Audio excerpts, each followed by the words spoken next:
Books. Hello. We're here. Look at this. Let me turn off this.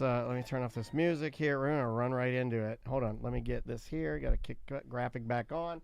All right, Mr. Van. We don't want to waste this man's time. That's right. Let's do this. It's been a minute since we've had someone with a good smile in here too. Yeah. A lot of people frowning out there. All right, buddy. Would you like to start? Sure. 3, 2. With us in studio, he's going to be at the Orlando Funny Bone.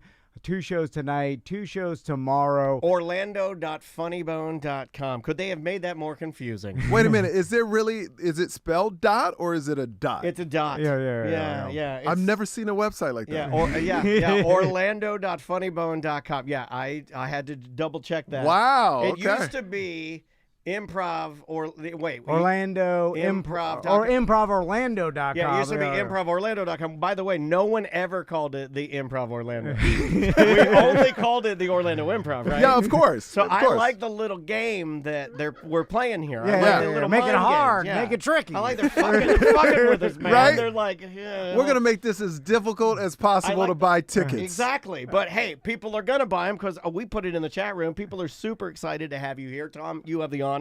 Yeah, you also have a special coming out January 28th, Snack Daddy. Hey, your trailer is killer for that, by the way. Thank you so much. And your actors are beautiful. You have a beautiful acting family. Oh, right? They're good, right? They're good. They're good. They're really good. The kids nailed it. I love that. I love it. Michael Yo's in studio. Yay! How you doing, Michael? Hey, hold on. You get a blast. Woo, woo, woo. Oh, no. What was that? That's a 2025 Okay. right there. That's off to a great start. Well, speaking of that, the last time you were here, 2019, Yes, sir. feels like a different world. Really? Since the last time you came in, you know what I'm saying? June 14th. Yeah, June 14th. Well, I will tell you this. And this shows you. I remember coming on this show, and you guys were so far advanced on the podcasting game. It blew me away. Like, you were already on Twitch back then. You were already doing things like And look that. how stagnant we are. You're doing the And same you're thing. still in the same place. Yeah, look at this, It's like amazing. an old pond. I think I'm wearing the same shirt. Yeah, exactly. We were the same. You got amount the of money. same painting. All the shit's the same. You were frozen in time. Right? Literally, I walk in and go, oh, I remember this place. It's exactly the same. It just looks dirtier.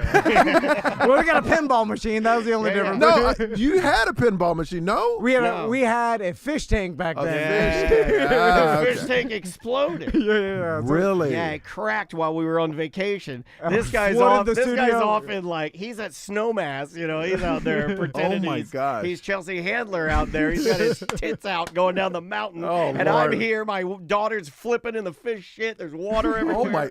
It was terrible, Michael. So, Michael, let's talk about the new special, man. Yes. Snack Daddy.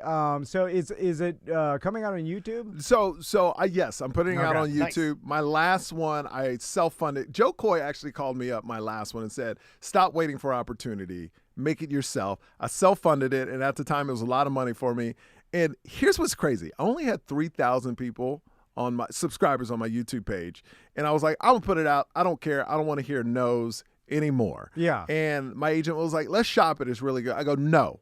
I want to take it straight to the people because they decide what's good or not, not some executives, right? Yeah. So with 3,000 people, in hindsight, terrible business move, right? If you were to think about it, if you really look at it from an outside.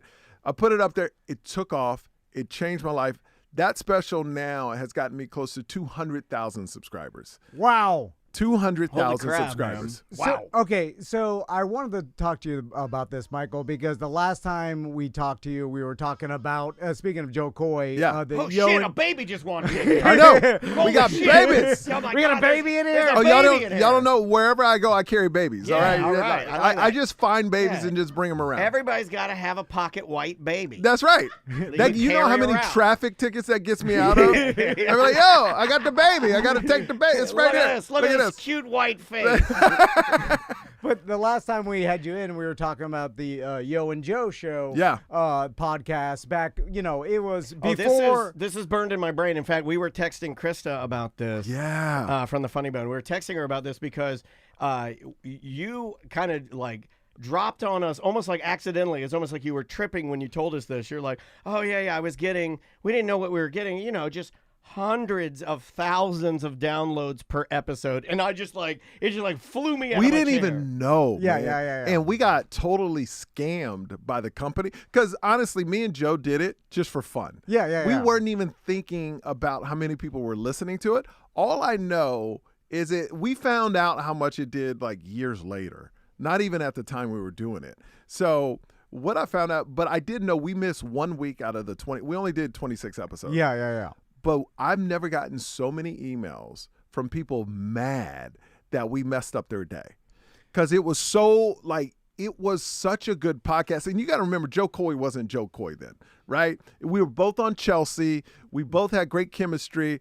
I haven't listened to them in probably like 10 years, but I know they're floating around out there. Yeah. And there's 26 of them. And what the interesting part of it is the numbers were so high, yet you didn't know how valuable it was. Nope. It was a different time where there wasn't the It's saturation. like finding an element with no use for the element. Yeah, it was like 280,000 downloads per show. It's crazy. God almighty Jesus. That's worth, even at the lowest possible rate, if you didn't do any work, $500,000 a year. Yeah. Easy. Well, you could sell that $500,000 a year, that's no with, problem. With a nothing. I'm about to tell you something I've never said before. It's one of the biggest mistakes I've ever made in probably my career is that Joe wanted to keep the show going, right?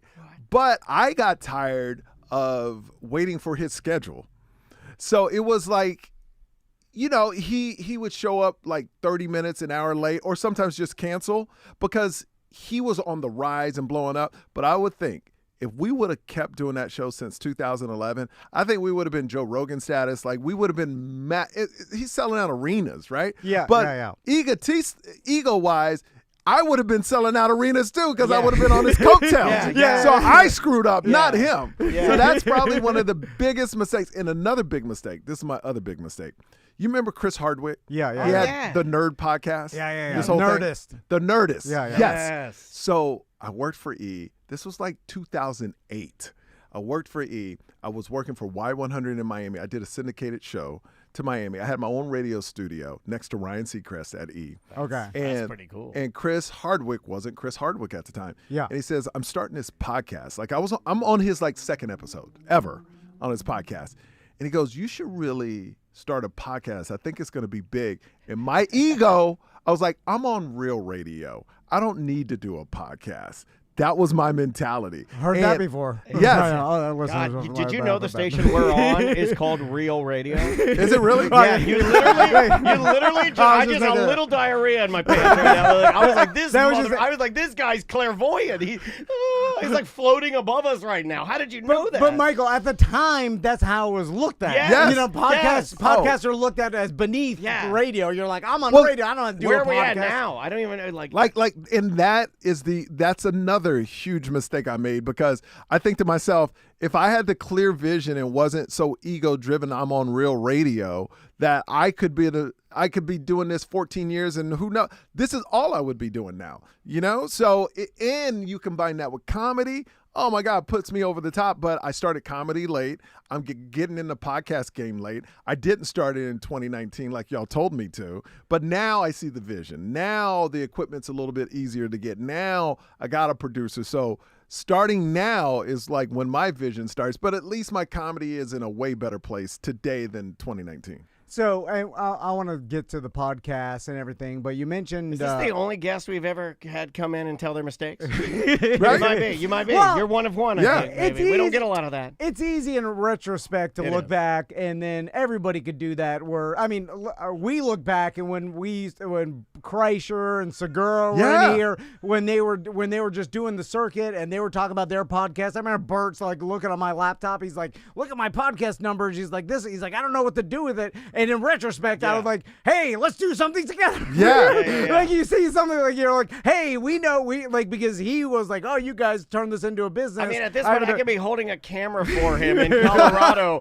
while he's in a hot tub, and I'm making more than I make here. Right? You know, but who would have known anyway? Yeah. But also, we would have had his logins on that computer, and I just have to be an honest man. I have gone there and seen if the emails are still logged in there. There you go. I would get in there and mischief it up a little bit. So I was looking at Wikipedia, Michael, and I know we talked to you about some of the way stuff. to work hard. Yeah. Nice job. A lot of it's wrong, by the way. No, I know. Okay. But let me ask you if this is right, because I think you're in a small group of people, if not maybe the only one. This is what makes me think he's on the spectrum when he says stuff like this. You'll see. That was on Fear Factor, and then also a guest on Rogan's podcast. Now maybe because I might be the only one of one. And conceived during news radio. Yes.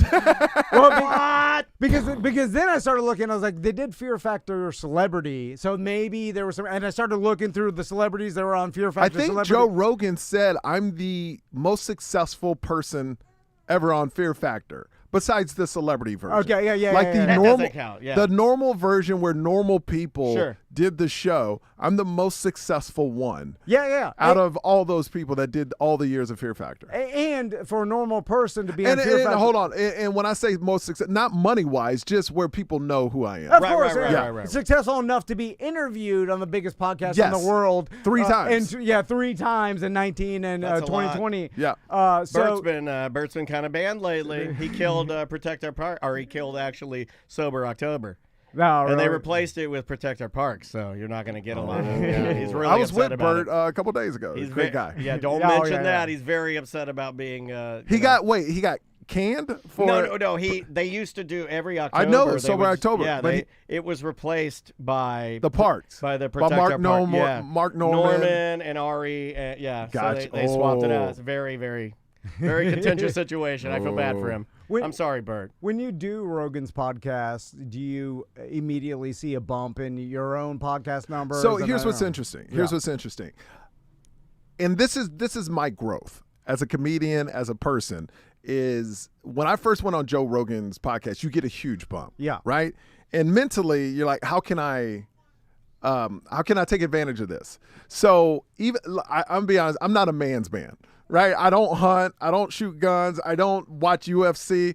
But you play college football. I play college. No. Manlier than a lot of people. No, okay. On that retrospect, but I found myself the first time I went on his podcast.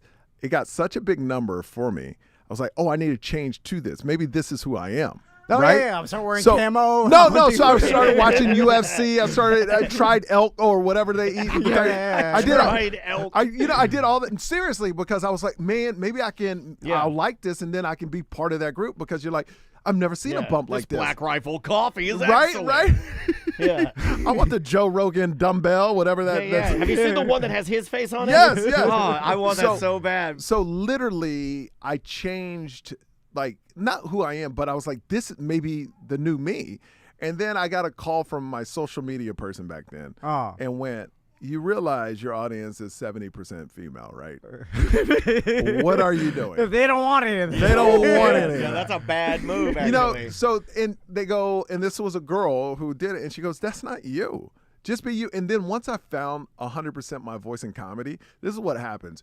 You stop worrying about pleasing everyone, and you start just worrying about the people that like you. Yeah. Because in anything you start, you're like, we want to be big to everybody. And it's like this show. You know who your audience is, and now you cater to them because they pay your bills. Oh, they're disgusting human filthy. beings. Oh, my God. Filthy They're animals. Pigs. Well, you start to realize in today's world, and we talk about all the time, that the only people listening to your show are your listeners. That's right. At this point, 100%. It's not what it used to be, where you put it out there and who knows who's listening. I mean, we came from radio. It used to be like that, where you could say things that people disagreed with and like hated on and stuff. And it was like castnet fishing almost. Yeah, right? because there wasn't that much variety and options. And you were trying to do that. I mean, it was the sort of the original trolling. Yeah. You wanted to put it out to everybody, and then that's how you got numbers. But now today, let me tell you what works the most: niche. Like these people that have, like, if you're underwater basket weaving and you have a podcast that you're going to find 20 to 30,000 people that be like, I want to underwater basket weave too. Yeah. Comedians on Canes. Comedians on, I wanted to talk to you about this. Comedians on Canes. So I'm a huge Miami Hurricanes fan. How did you become a huge we couldn't Hurricanes figure that fan? out. We have a very good friend of the show. We bully him incessantly. He played for Miami. What's his name? His name is Enos the Penis. He was in the 98 Wait, his team. real name? I'm sorry. Oh, yeah. Enos Crafton. Enos, Okay. I'm sorry. But he was behind Shockey and Kellen Winslow. Oh, so he never touched it. No. No. He started we make fun of him about that, but we love it. We do love him. He's beloved, but we're so mean to him. He was on that team under Johnson. Oh, Frank my gosh, Gore, yeah. Like, just a list of The superstars. 2001 team. No. Yes. Is he in there? I love that he's in the chat room. It was 2001 was the one that won the national championship. Yes, he was on the 2001 team. He has a ring. Oh, so the greatest football team of all time. Yeah. And he got to watch it. From the bench. Yeah. Oh, he's here. He's here. He's here. Yeah, he's actually in there. Yeah, we're talking about you, EJ. And it's just how you think it is. He's still, that's the only thing that he's doing the Al Bundy. He wears the UM. Look, the only reason I have a UM jacket in a car, the only reason I don't wear it here is because I was like, Gator fans, I don't want people to be like, well, I'm not going to see him. He's a Miami fan. You don't want some hillbilly in jean shorts jumping out and attacking you because all Gator fans are hillbillies. Because to be honest, my passion runs so much that if I saw a dude in an FSU jacket promoting a comedy show, I probably wouldn't go to it either. I'd be like, I'm a Canes fan. I can't support this. I cannot support this. I definitely, as an Atlanta Falcons NFL guy, if you are repping Saints, you can't. I can't. You're right. I can't go. So when I do all press, I don't put on the Miami. Miami is the most hated school in the world. People love to hate Miami. Love to hate us because we just always go back to our tradition. We had an okay year this year. We should have done more, but like we're so hated, and I could see other people look at my jacket, and it's either they love it or they hate. You get kind of the hate. Can I pitch you something for your show? Yeah. Just maybe to do some help for our because we've done a lot of damage at this guy. We bully him incessantly. Yeah. Maybe you need to interview the worst player on the championship team. That would be amazing. That'd be funny, right? But who would claim they're the worst player? He just did. He really? just said it. He said, I was EJ Chungus. He calls himself. He said I was the worst on the team. Was he a walk-on or scholarship? EJ, were you a walk-on or scholar? He can only walk, so he's a walk-on. That's hilarious. So he wasn't on scholarship, you don't think? I don't know. No, he's going to tell us. I don't know. We never ask him about that. We don't get that far. We never get that far. I would love to interview him. He was a walk-on. But how'd you become such a huge UM fan? 2001, I moved to Miami and did my Y100 radio show. Okay. But I've always loved Miami growing up. Right, but I was never good enough in football to get recruited by Miami. I went to Arkansas, played for the Razorbacks. So as soon as my career ended, I got too many concussions, couldn't play anymore. Wow. So I lost my dream at Arkansas, so I never liked the school again. And I moved to Miami, and my friend Mark Stoops was the defensive back coach. I met him through a mutual friend, and we became great friends, me and his girlfriend at the time.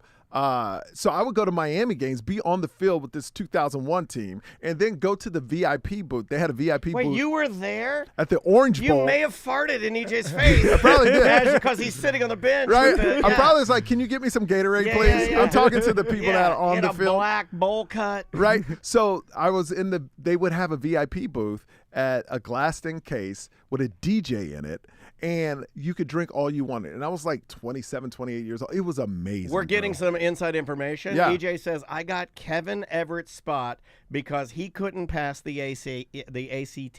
Look at that. Yeah. I love it. There you go. So, you mentioned having. So I became a fan because my friend Mark Stoops was a defensive back coach. Okay. And That I got ignited invited the fire again. and right? ignited. Well, yeah, and I had all access to all the games. That's I was awesome. there for the wide right game. Whoa. I went to Florida State when we beat them in the rain, and it was wide left. Like I was there through all of it, man. And so that Super fan then, sparked yeah. your fandom for UM. And it also sparked the last 23 years of disappointment because I didn't experience the 80s and 90s. Yes, right. yeah, I yeah. saw it, but I yeah. wasn't I wasn't a huge fan. I've only experienced one great year my first year, and then 23 years of not winning a national championship. So I am a true fan. I can honestly say I am a true fan. Yeah, I love that too. Like it's like when I obviously didn't have a college when I was younger. Yeah. So you pick one as a young man or a young boy, and I picked Florida State. And it's weird to see people. Well, it was just what I picked. Yeah. I'm UCF now because I Okay. graduated from All there. right, that's fine. But the Bobby Bowden, like you just said, to explain what the Bobby Bowden years meant or how it felt it's unlike anything else. That's probably Yeah. the best part of college football 100%. is that uniqueness that you get with that. It's a complete original story 100%. every time. Yeah. 100%. Well, the 90s in UM, they had the advantage of the coaches just walking out their back door and they're like, there's a lot of good players here in Overtown. Yeah, right. There's some good athletes Yeah. here in South Florida. Yeah. They're like, why don't you just come play with me? And a lot of colleges at the time, they didn't come in and grab players from South Florida as Yeah, much. yeah. Now, Alabama, all the Yeah. great schools are coming down. So it's the whole purpose of Mario Cristobal right now is just trying to go back to old school, keeping all those players in. And look, it was a very disappointing season, even though we won 10 games, because with Cam Ward, we felt like we could have done more. But he went 5-7, 7-5, 10-3. So, and now we got Carson back, and we're going to get more transfers. So we'll see how it goes, you know? Oh yeah, I forgot about Beck. Yeah, he Yeah, just I signed. just read that. Yeah. Forgot about that. So you mentioned stop playing like college football because of concussions, Yeah. but in the 90s, we joke around about it. Like when you got a concussion, people used to laugh at it. Oh, and say they used to say you got your bell rung, get back in there. Yeah. I mean, right, smelling right. salty, and it's like it was But mine knocked me out. Like Unconscious, literally, I was yeah. unconscious where I woke up in the hospital and they were like, you can't play anymore. Well, actually, they didn't say that. They go, you need to take a year off and you can try again. But my mom was like, nah, you're done. You're done. Move on with your life. Yeah, once you wake up in the Wow. hospital. Yeah. It's like, all right, cool. I And got it. you start good doing, job, moms. Like, yeah, right? yeah. Good job, Mom. and then every Because college it's different athlete, for everybody. That's Yeah. a weird dice roll, right? Yeah, it is, I mean, man. some guys go the entire career, can do the entire thing, hit a million times and no problem. Yeah. Some guys one time and you're different crazy. forever. Yeah. And it's funny too because people misunderstand like the mentality of college football players. They know if they even have a chance in hell to even make a practice squad in the Oh, NFL. yeah. Right from the start. Like Oh, yeah. you have no chance, or maybe I can make a practice squad. The guys that are making the NFL, they know since high school. You know what I'm saying? Like I tell you, another mistake I made is, but I'm happy I made that mistake because who knows where my head. He's had or, tons of wins, guys. Don't worry. I have tons of Yeah, wins, yeah. but I also like to talk about losses because Yeah, that yeah. helps other people. That's how you learn, too, man. So they came to me. I got recruited as a receiver, pulled my hamstring the first 40-yard dash we ran when we entered. Was out 6 months, gained a bunch of weight off of creatine because we were at test school for it. So we were taking it all day long. I went from 180 to like 230 in 6 months. Whoa! So they moved me to linebacker. I was fast and could hit everybody, but I wasn't used to taking that kind of hit. But the big mistake I made is I remember the offensive line coach says, we would love for you to play tight end. And I go, no, I don't want to block. And I go, no. It's going to be a thing where they throw the ball to the tight end. And I go, yeah, right. Because they didn't do that before. yeah. I was like, It was no all way. blocking. Yeah. It's like this internet That's thing's going to be funny. big. Yeah. It's like somebody telling me podcasting is going to be huge one day. I'm like, yeah, I'm on real radio. Tight end, yeah. So once again, my ego got in the way because the guy that actually was slower than me, couldn't catch as well as me, went pro, won 3 Super Bowls. He wasn't a starter, but he won 3 Super Bowls with the Patriots. And he was the one that was like, like they gave the spot to because I wouldn't take it. Why? Who was it? I don't want to say his name because I don't want him to know I was more talented than him, faster than him. That's fair. That's You fair. know, I don't want, I like that. But it did happen. Personal shade. Yeah, and he played for the Patriots, and it's kind of like, wow, this is that's a mistake if I wanted to go the football route. But now, at my age, when I see the football players, It was Aaron Hernandez. right? No, way younger I than knew me. it. No, but now I see these players, ex-players, mental problems, bodies all beat up. Yeah, I'm glad I got out when I got out. You know? So- you should see EJ just from college football. That guy's a complete moron. He just- got hurt not playing. That's crazy. Yeah. He got really bad hemorrhoids from sitting on the bench. Yeah, they're humongous. Yeah, you ever a person with his hemorrhoids? They're larger than their penis. It's disgusting. So, Comics on Canes or Comedians on Canes, it's a niche podcast. And I created that just for Miami fans. But I'm sure you've seen a lot, like the engagement and the people that love it is probably Dedication. gigantic. Yeah. So I have my normal Yo show. Yeah. Right? And the time spent listening on a Comics on Canes podcast is like 4 times higher than my podcast because they're so passionate about it. And that's why I say niche wins. If I had 200,000, let's say I would say 25,000 Kane fans. I'm only at 1,500 because I just started. But if I get to like 20,000 Kane fans, that's probably like doing more than 200,000 of Yo show because they listen a lot longer. They're passionate about it. They want to hear you talk about it. Yeah. So It's a different currency. It is, you know, man. It's literally like it's like you're dealing with different money. I'll do a 30-minute podcast, 40-minute podcast. They're listening 20, 25 minutes of it. That amount of listening is insane. Yeah. You know what I mean? And we've That's seen, my white baby in the background. Don't worry about it. yeah. we've That's seen another baby. Where are these babies coming Oh, I got from? a car full of them. especially with influencers, and we talk about this as well. The influencers that have their topic on a specific thing, like makeup or murders. Murder. Let's be honest, like murder mysteries or whatever it is. yeah. But even then, I'm murders gonna do is makeup murder. I'm Oh, gonna combine the two. Dead body. How do we make it look better? like, there you go. We've got a buddy that does YouTube. That's called his program's called Obsessed Garage, and all his content is just about detailing cars and being obsessed with detailing cars. Well, he also has that disorder. So the clever thing that he did is he took but I am obsessive, so let's just make money from my thing. But because his audience is so specific, right? Hyper-specific. He is a multi-million-dollar business. 100%. You know, and because it's so specific, and then we have other friends that are influencers that are like general, like just do funny videos and stuff like that. They have way more audience, Might but have 200,000. Time spent listening or watching is that small. and make Also, it's spread out over the globe. Yeah. So how do you weaponize that in 50 any times way? less money. It's just less valuable. Well, like I can see the next. Like I love what Pat McAfee has done. Yeah. I would love to do a sports show like that. Of course, I know I can't just do Kane, so I'm thinking about next year. And if anybody watching this show, I'm gonna be looking for like a Florida guy, a Florida Gators guy, and maybe a Seminole guy, and add them to the podcast. And every week I do my main one, but then Comics on Canes is comics. So then I have one show a week that brings in. All right, tell me what's going on with Florida. Tell me, and we just kind of crap talk. But shit you talk. need comedians. So Bert's your Florida State guy, right? I would love that, but Bert don't have enough time. So I would. He's but, gonna have to chill out a little But bit. he right? would do one every once in a while. Yeah. But like honestly, if I could find a comic Yeah. or a person that's funny that could do Florida or Florida State, EJ's a comic. Is he? I'm gonna vouch for him. I'm gonna vouch But for you him want because funny I'm comics. so mean funny. to him. I'm not gonna say that because I'm so mean to him. I'm gonna let this be the one time I'm nice to him. But like so yeah, I think that's the next generation is doing Florida sports. You know, even USF is here. Yeah. Or UCF. Yeah, we have UCF, UCF, which Central are the Knights. USF is in Tampa. So- our fake championship from a couple Yeah, of I years. remember that. Scott Frost, y'all brought him back, right? We did. I do not believe in that. Just so you know, as a graduate, I think because we put it on our. Well, why are you stadium. wearing the ring then? It's- Tell we- me that. I don't.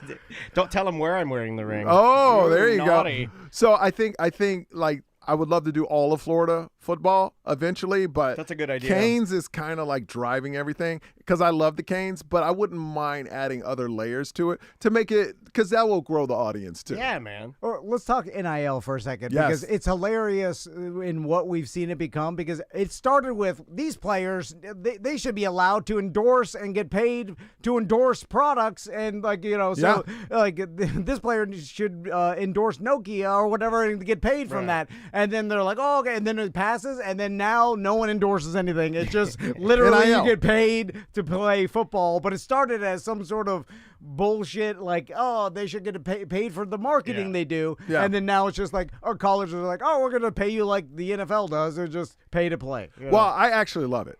And Yeah, of course. let me tell you why I love it, because when I was in college, and I wasn't to that level where I would get paid the millions even if I was in college, but you put so much in to when you play college football, all your time is taken. That school, you may go to it and get a free ride from it, like schooling, but when you go into a stadium and there's 80,000 people, and it's because of the team.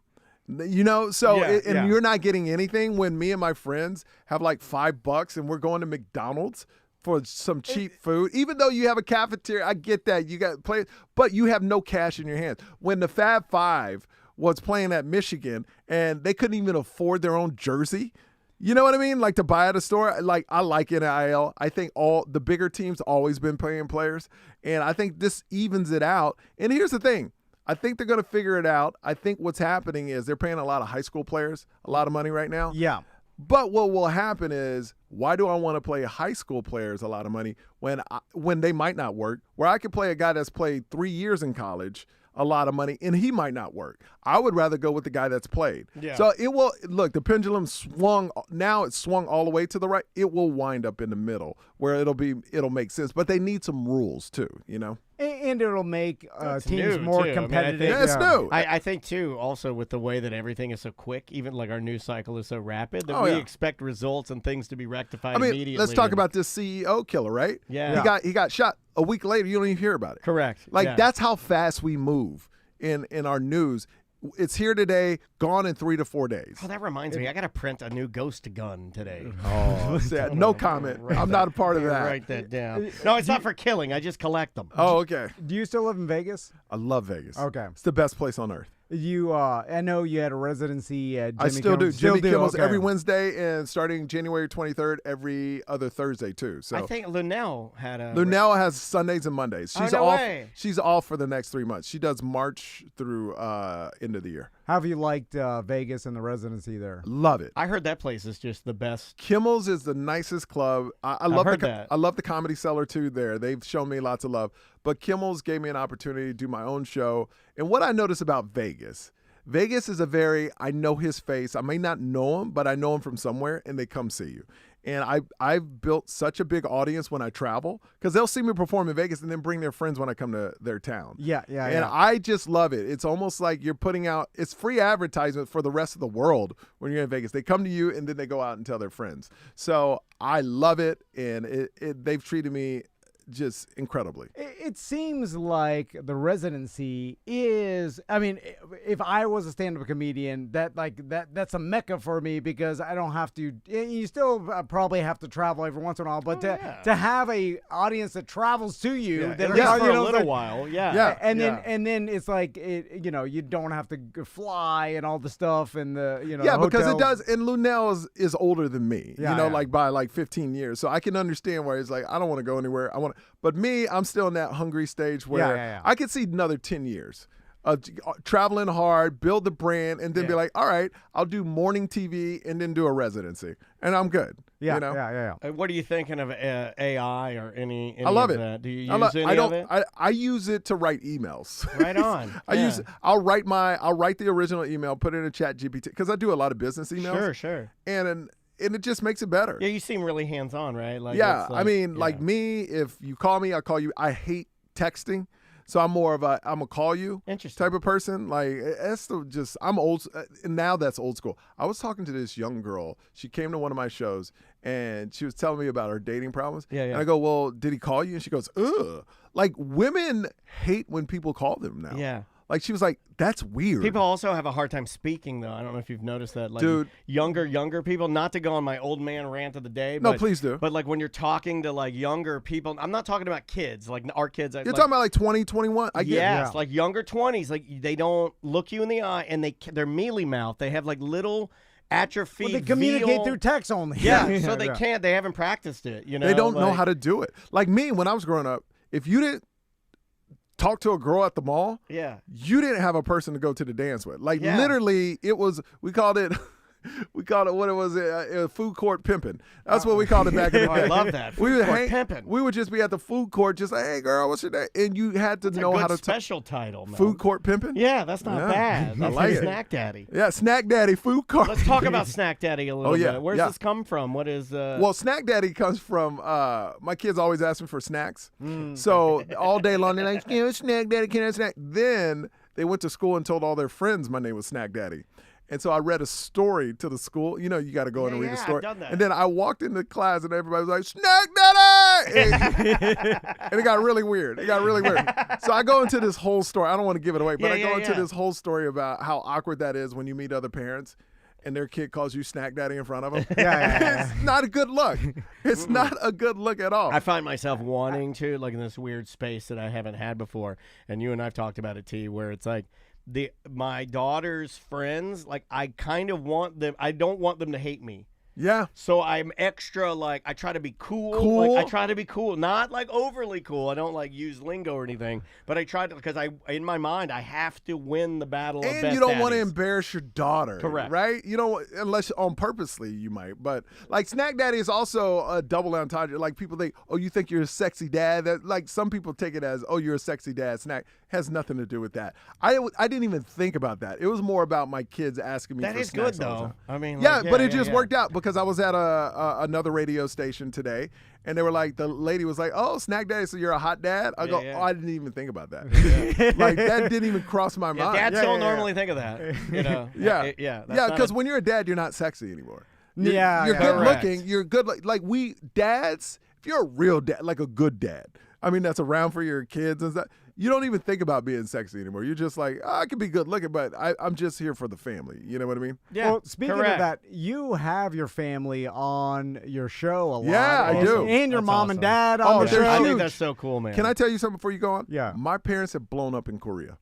Oh, my podcasts have gone crazy. My clips with my parents and my stand-up gone crazy in Korea. I've gained over the last 3 months 40,000 fans. Holy smokes. From Korea. Have you thought about doing a tour out there? I'm doing a Kia commercial in Korea. We're going to shoot it in a couple months. No shit. Because how big I am in Korea right now. Because of my parents. That's crazy, man. It's wild. I mean, there's lots of comedians that have, an audience in a different country that they've curated over the time, and then they figured out, like, oh, holy shit, this is super valuable. And my thing, this just happened, so I wanted to marinate for a year and then go tour out there. But here's what's crazy.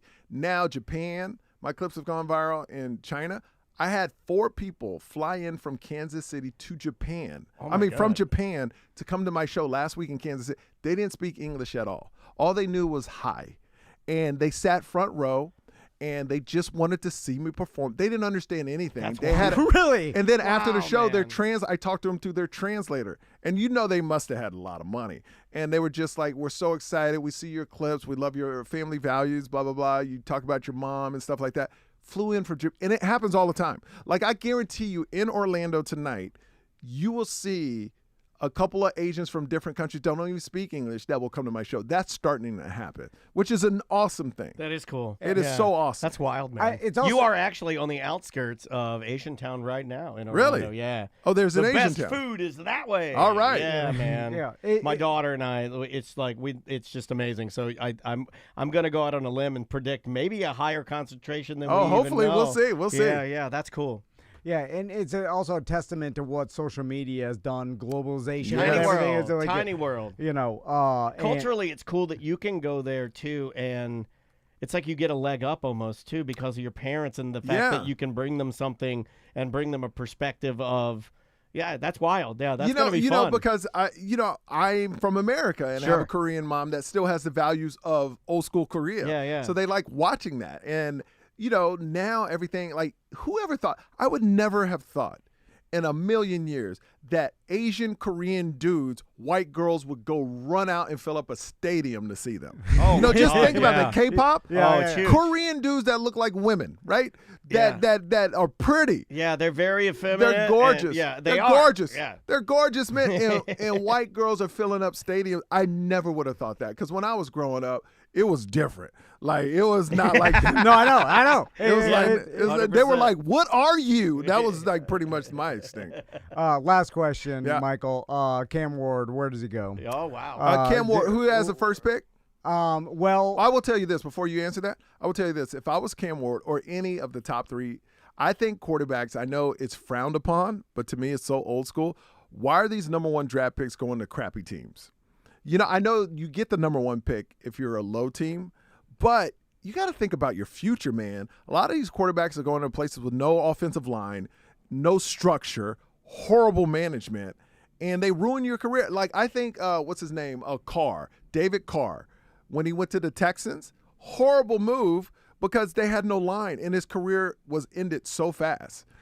So I think a quarterback should be able to say, I don't want to go there. And it's kind of a huge faux pas. They Well, have what's the option that would to happen? do that. Let's say you do. Didn't Manning do that? Manning got slack for it. John Elway, I think it was John Elway got slack for it. Yeah, two greats. Two Hall of Famers. Two guys that will go down in history. So no, I 100% agree too, because now we see guys like Baker Mayfield drafted number 1 to Cleveland, and it kind of, and then he went to Carolina, and then it took him to going to the Rams to Tampa to finally find restart his career. And then same thing with Darnold. Darnold goes to a crappy situation in the Jets, and then same thing Carolina. Everybody's like, he stinks. And then now, obviously he played bad in the playoffs, but 15 games for Minnesota. No, that was the Ghosts. And also you said that. You see the picks from last year, Caleb Williams and Jaden Daniels, and you're like, well, Daniels is a stud. And same thing with My C.J. God. Stroud from the year prior. He's like, well, these are second quarterbacks taken are doing better, and then it's an organization. Well, yeah, it's the organization, man. Like, if you're that high of a draft pick, everybody's going to pay you that money. Just say you don't want to go to a place with why would you want to go to the Giants right now? Like, they're in disarray. The management's horrible. Like, I don't understand. Like I would rather a team I would love to go to. I'm not a Raiders fan, but I live in Las Vegas.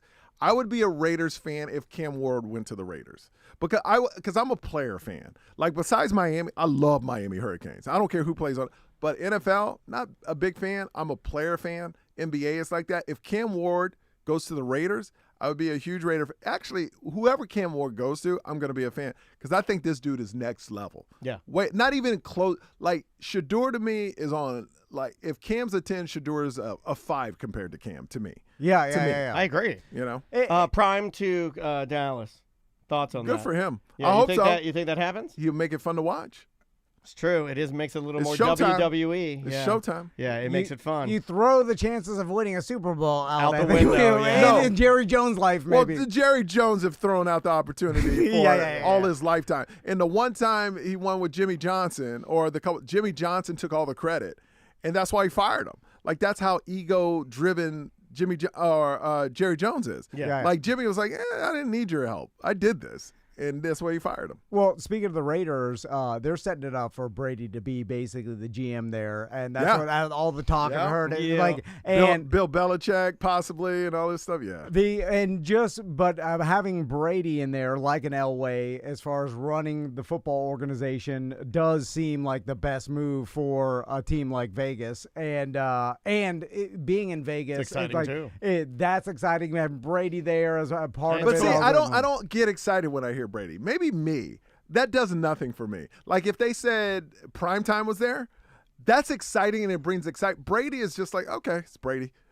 I there's no excitement. Like he joined Delta too. Like I'm like, okay, I like Delta, but yeah. what's he gonna do for me at Delta? You well, know? no, I got you. I would hope he just makes better decisions. For them, you know. And I think it would help the franchise, but I understand what you're saying. But too. It's not like you're getting what is he fireworks. gonna do? Just because he was a great quarterback, one of the GOAT, doesn't mean he knows how to put a team together. Well, the rumor is that he's basically recruiting Ben Johnson from the Lions. I heard that. Yeah, and that's why they're calling for him to be transparent about that, because he's going to call the game. Yes, and in prior games he's talked to him before, and there's like all this collusion. It's so gross. But that's like saying Tom Brady was going to be a great announcer because he's the greatest quarterback of all time. Yeah. You see how it translated? Yeah, horribly.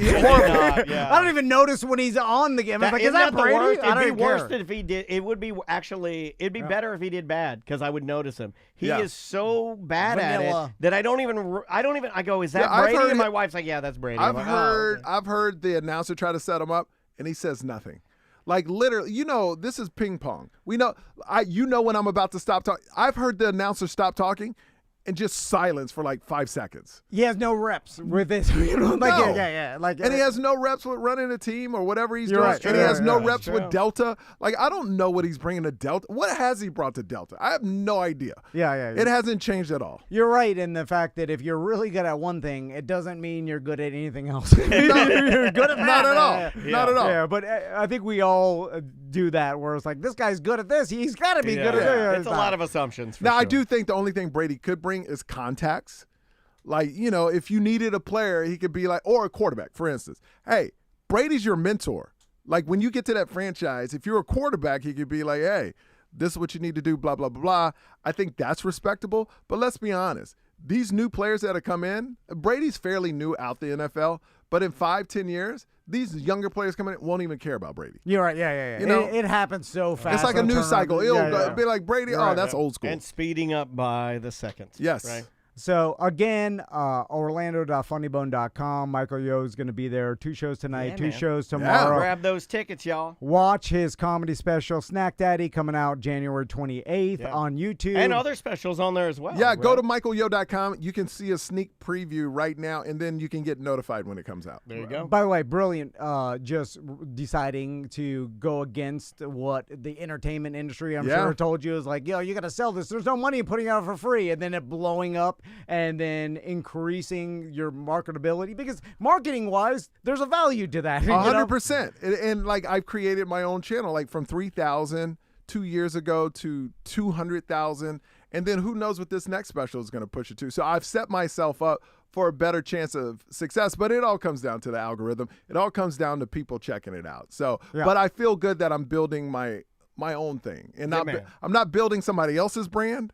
I'm building my own brand. Yeah. And that's what's more important to me. 100%. Yo Show, Comics on Canes. Check it out. Yeah, go subscribe to those. Especially if you're a Miami fan, you'll dig it. Oh, yeah. I was listening to it. It's really good. It's good. I love the Canes so much. And it is missing something in the sports industry. I listen to a lot of sports podcasts, and because dry. Oh, God, they're so dry. You know what it sounds like? They're just reading their article. A lot, and that's why I decided to start this, because I listened to some of the biggest Miami Hurricanes podcasts, and it's conversation, but it's more of like reporters. Like, there are a couple great ones out there, but there's a lot of them sound like they wrote an article and they're just reading their article they wrote and kind of paraphrasing it. Yeah. And I was like, I want to come from, like, I want to not interview players. I don't care about interviewing the coaches. I don't care about going into the press conferences. I don't care about access. Just want to talk about it. So when you don't care about those, you can say anything you want. 100%. Because people forget, when you have access, if you're friends with different coaches, stuff,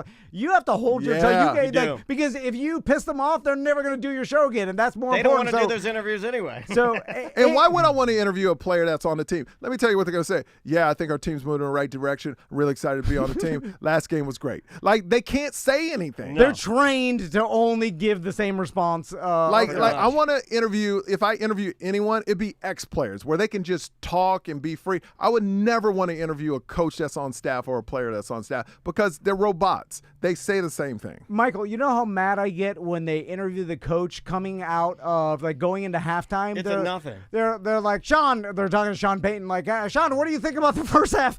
He never, no coach ever said anything interesting. You see it in their eyes. They give you some generic response. Redundant. It's like, why even do it? What do you got to do to get the offense going? Well, you know, we got to do some I things just to want get to see our a offense report. going. All right, thank you, coach. I just want a reporter to go, hey, man, what's your favorite movie? Like, just throw them off. They'll be like, I oh, like what, that. what, Yeah. what's going on? Oh, Wait, I what's At like least that. it's something. Spicy chicken sandwich? Spicy chicken sandwich? What y'all talking about in that huddle? Michael, yo, thanks so much for Thank coming you in. guys Really so appreciate much. it. Yeah, Continued success. Appreciate it, man. Orlando.funnybone.com. Guys, we will take a small little intermission here, and we'll see you on the Friday Free Show.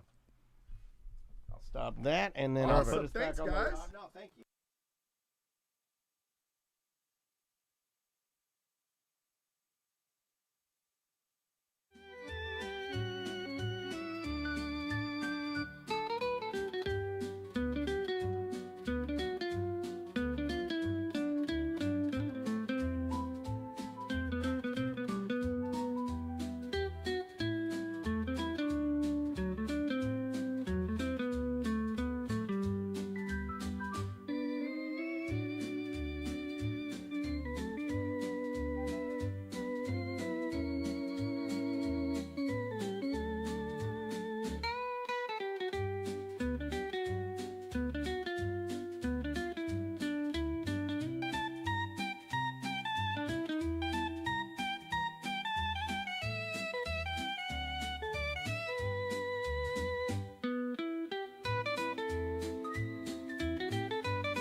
What's wrong?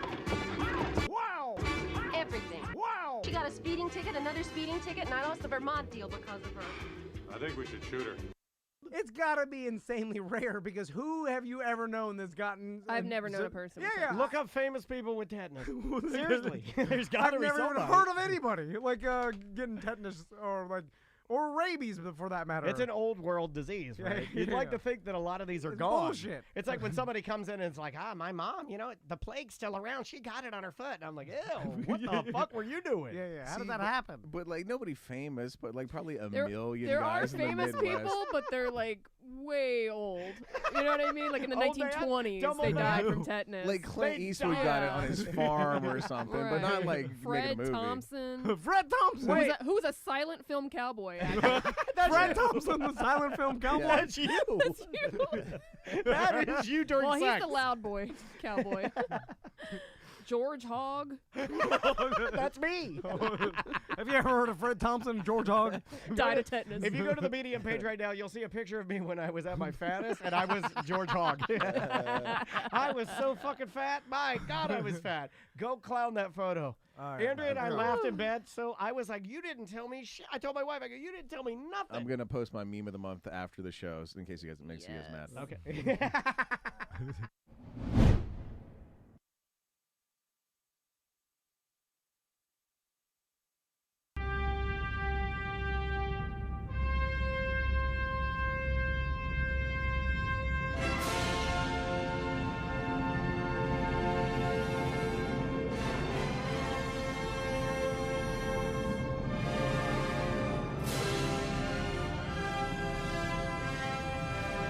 He is fired up. Holy with me. smokes. Well, we're all Let's sit stressed there for a out. second. We don't got that. We got that goddamn Airbnb. We gotta get that shit up and running. That's the clock is ticking.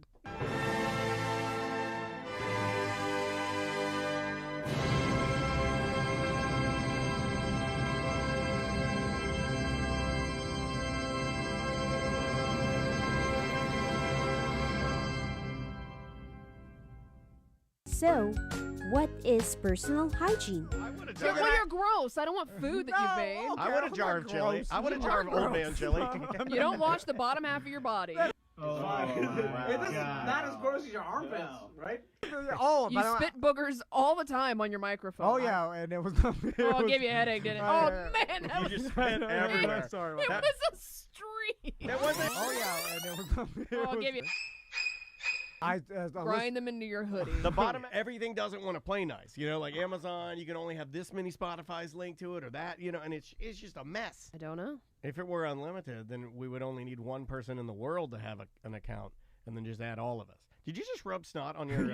Oh my God! Oh hold on. my Sorry. God. Okay, hold What are on. you, a Hold on. kindergartner? Pause. And you want to know why we make fun of you? It's that you are rubbing boogers into your jacket. You have a booger. Stop it! He has a booger in his hand. Booger hand. Booger hand. You are rubbing This it is into your jacket. disgusting. The bottom half of the body. You thing. scratched your teeth the other day. Sam, look, no. don't do that. Guy Oh my scratching God. his teeth. Don't forget to always take care of your personal hygiene. As soon as he hits go live, I hear loud coming out of the VR headset what sounds like an Indian call center of teens screaming fuck. Like, I'm not joking. Fuck! And then, so then I'm in the world. Then I'm in there, and then I'm start talking to Crystal because she's in there. I'm like, babe, how do you turn this? How do you turn the volume? Never say babe. Yeah. So, like, Fucking babe, done it. how do you- Dumb old man doesn't know how to turn off the volume. Did I hear some teen scream? There's an old man, a confused old man in here. I just spit my fucking coke out. And then Dude, I'm like, 'cause I- oh, they can hear me. I just dumped my coke all over my shirt. I'm Dude, like- that's So then they're like, Someone come get their grandpa. they start making fun of me, right? And then that's so I'm like, Oh, then you're tossing the shit across the room. I just take the headset off, but I can still hear them. So Yes, it's a pretty cool job to do. I would hope that you haven't been Okay. on my safari simply because if you have and you don't remember me, that hurts my feelings. Oh, I Oh, apologize. I Like- like You're that. right, I That sets the apologize. bar Yeah, you so see, high. yeah, I yeah. like that. I like that. So we are not encouraged to tell jokes, but every now and then if something happens, I know for me if something happens out there, I don't even think about it. I just say something. Right. And most of the time the people laugh, and they think I'm, maybe somebody think I'm doing it on purpose. No, that's a real reaction out of me. Like if an elephant's taking a dump, and I'm like, man, he's dropping it off over there, ain't it? And I'm like,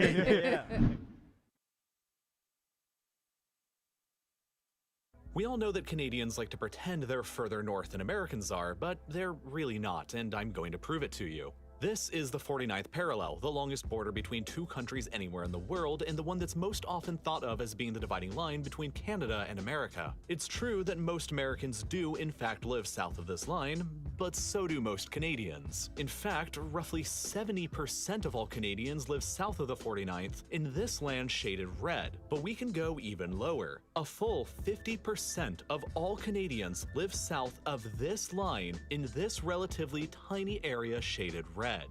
All right. So take that, Canada. You know what?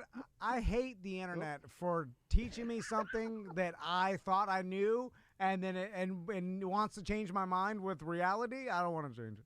What do you mean, like when we say they're up there, they're really right next to us? Well, it's like when you break it down and you're like, well, they're actually like, lower. They're the same as us. Or We're more alike than we are different. I know we aren't. Have you seen these people? You're ruining my preconceived notions that I've lived with for so long that you're screwed up my reality. If you eliminate all my prejudices, I can't scream. Then I'm I'm a shell of the bigot I used to be. Who wants to be woke? I hate being awake. All right. So, that is a dad joke. I'm sorry. So Josh, it's explaining that most Canadians actually live right next to the United States, or even lower than. You're like our Michigan. You're like our hat. Yeah.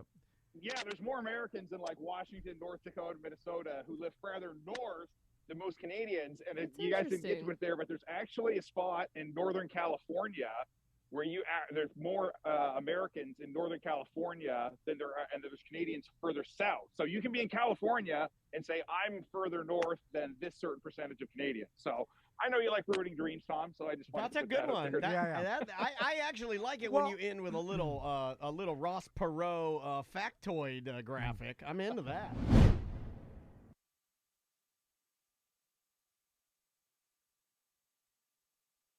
You get what's called Chippy chop. a wakeboarder's double jump or a double up, right? Oh, like on a trampoline.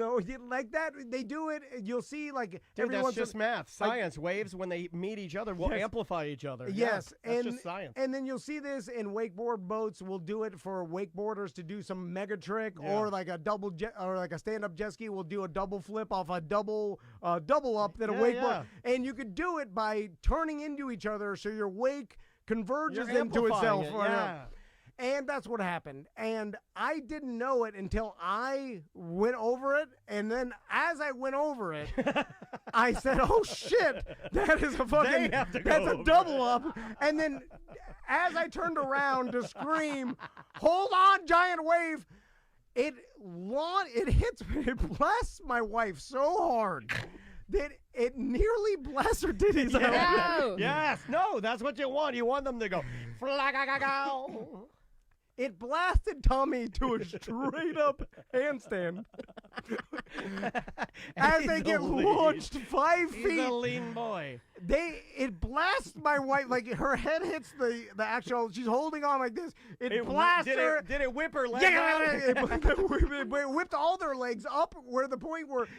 They need a scorpion. Well, they're holding on to the handles, but their bodies are Wait a minute, so vertical. So your wife is doing a knack-knack with her titties out? Yeah, Right. holding on where our feet are. I bet she was pissed. 4 feet from She the might actual have tube liked it. itself, and the tube is like airborne. So I was like, oh! And then I thought it was going to blast them all off the thing. What's your mom and Jen saying? They were like, oh, shit! Now you're doing it right. No, it literally rocked the Me back my shit. You. They're cracking A good. little bit of interference. I'm going to play this slightly safer, a little lower, a little further out. Okay, you ready? Yeah. 3, 2, 1. Wow,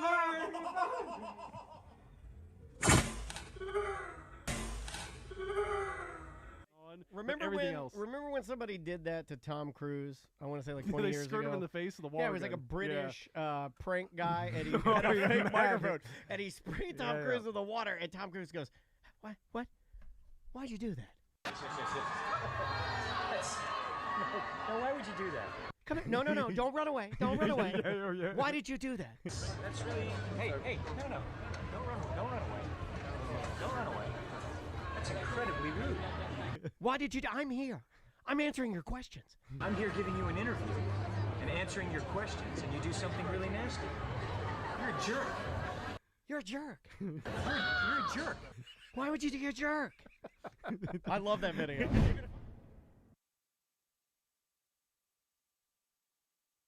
Pat is like he is off the show. Yeah, when I don't think people believe that when we tell people. Like, but people will ask, like, "Oh, okay, I like Pat. What's he like?" I mean, like, exactly like you. Yeah, hear. I am exactly very 100%. nice bartender, sweet man that we've known for 20 years. Yeah. That we like. You know, he's a good friend of ours. So. When I meet people that don't know the show and I tell them that I'm a podcaster or entertainer, they're like, "What?" They're like, "What? Who's interested in anything you have to say?" Does your neighbor that hates you know you do this? Well, everybody's surprised because off the show, quiet as a mouse. I'm even less fun-loving. Which is this is his only fun. Yeah. So people meet me outside. It's getting that way, right? They're like, "What are you, a firefighter, or a cop?"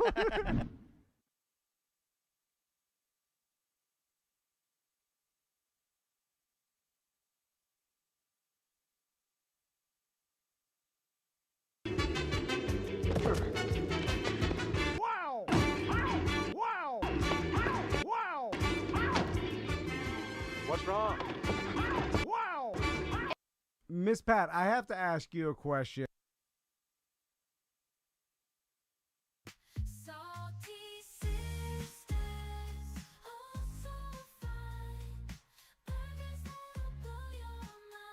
Oh, I like that. I like that.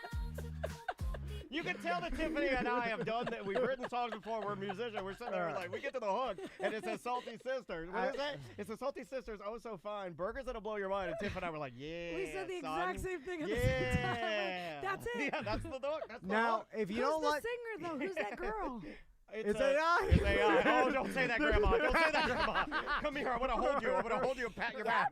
Who's that singer? Who is that shaking? Yeah, but you can't Who's this AI You're girl? You're just an Oculus away from knocking a flat screen TV off a wall like a grandpa. Sisters, bar and grill, where the burgers are warm. And now people that have not followed stand-up previous and they just see like the TikTok clips and they expect that to be the show. That's a huge problem I've heard about. I've known a couple people that like open for other comedians. Sure. And some of these comedians, they have a lot of crowd work clips.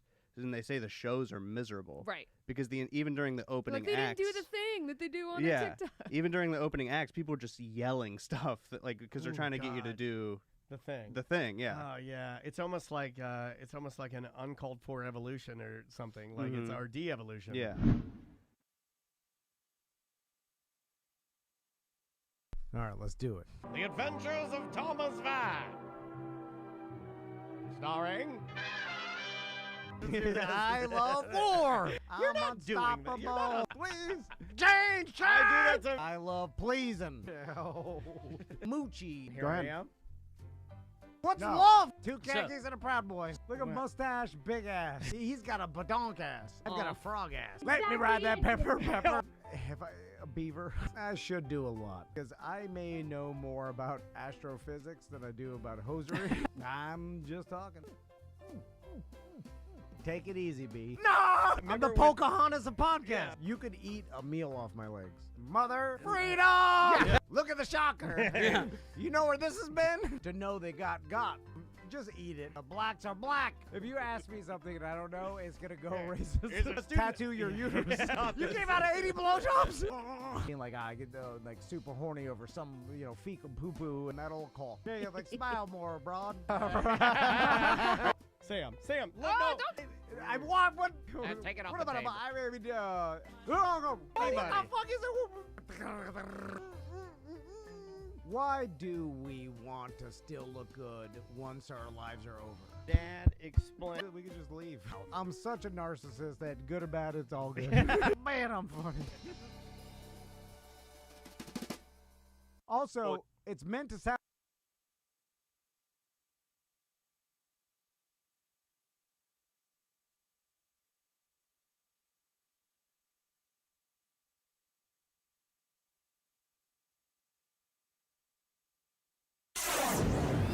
O-Town's #1 rock station, Z159 FM. Right. Your only home for the Hot Tub and Mini Fridge Morning Show and Dump 'em Out Fridays. Ooh, yeah, a hot tub and mini fridge.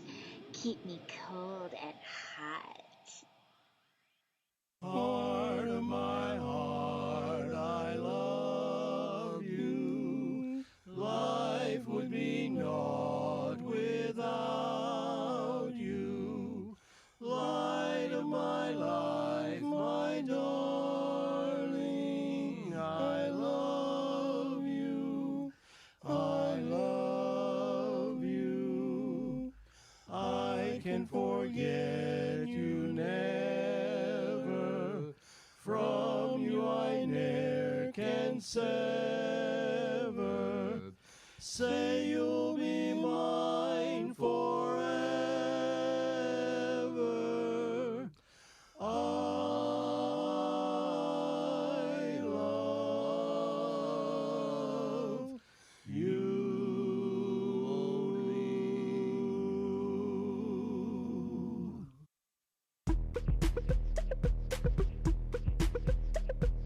Time for a bath, time for bath, time for a bath, and time for bath. Time for a bath, time for bath, time for a bath, and time for bath. I wish my refund hurry up so I can have a taxitude. Time for a bath, time for bath, time for a bath, and time for bath. I'ma be like, let me get 20 on pump 3. Time for a bath, time for bath, time for a bath, and time for bath. Matter of fact, make it 25, and yes, I would like to donate to the March of Dimes, so ring me up that Coke and candy bar 2 for $2.22 deal where $1 goes to March 2. Oh, and ring these Skittles up for my kid too. And when the cashier tells me to have a nice day, I'm gonna be like, no ma'am, you have a blessed day, sugar. Time for a bath, time for bath, time for a bath, and time for bath. Pull down my shades like Kim Kardashian, smile like Gabrielle Union. Time for a bath, time for bath, time for a bath, and time for bath. Flip my bundles like Nicki Minaj and queen out the door like Beyonce. Time for a bath, time for bath, time for a bath, and time for bath. Goofy face, goofy face, goofy face, heart, heart, heart, muscle, muscle, muscle. Time for a bath, time for bath, time for a bath, and time for bath. Sassy black girl, sassy black girl, sassy black girl, kiss, kiss, kiss. Hashtag so what, hashtag I ain't shame, hashtag my money, hashtag call me taxitude, honey.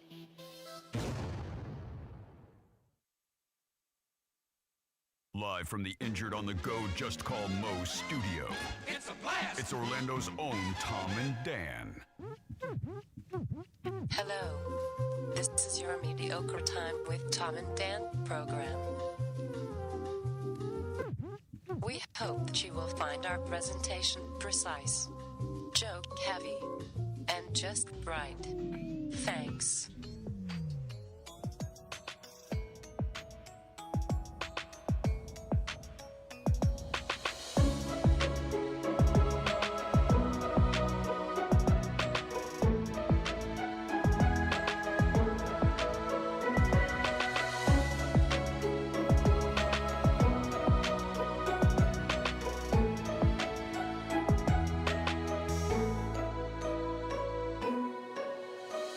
Welcome to the Friday free show of A Mediocre Time.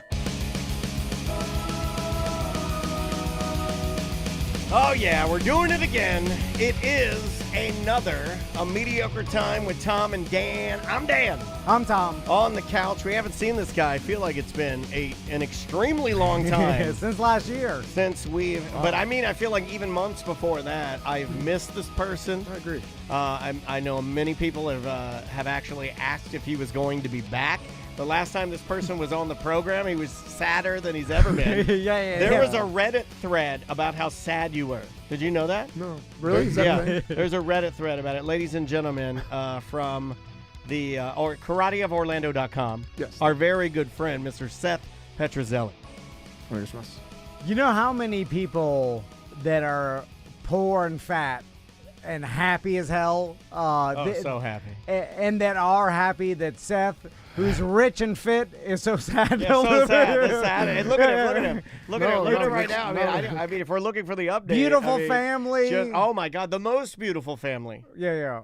Rich. He's got an 8-pack. A mansion, an 8-pack, a mansion, vampire mansion, double mansions, right? You keep saying rich, but I appreciate that. Rich, vampire mansion, waterside mansion, beautiful wife, beautiful daughter. And I dug myself in a deep hole.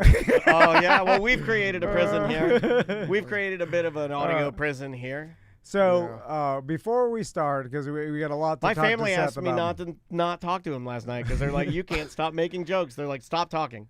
The Science Center is doing their annual Science on Tap Beer Fest, January 25th. And it's a good beer fest. It's not awesome, like man. ours. They have signs, and it's in a nice field. Yeah. And I mean, it's high quality. It is. And so you can get your tickets at osc.org. Daniel and I will be out there. I know other people from Real Radio always go out there.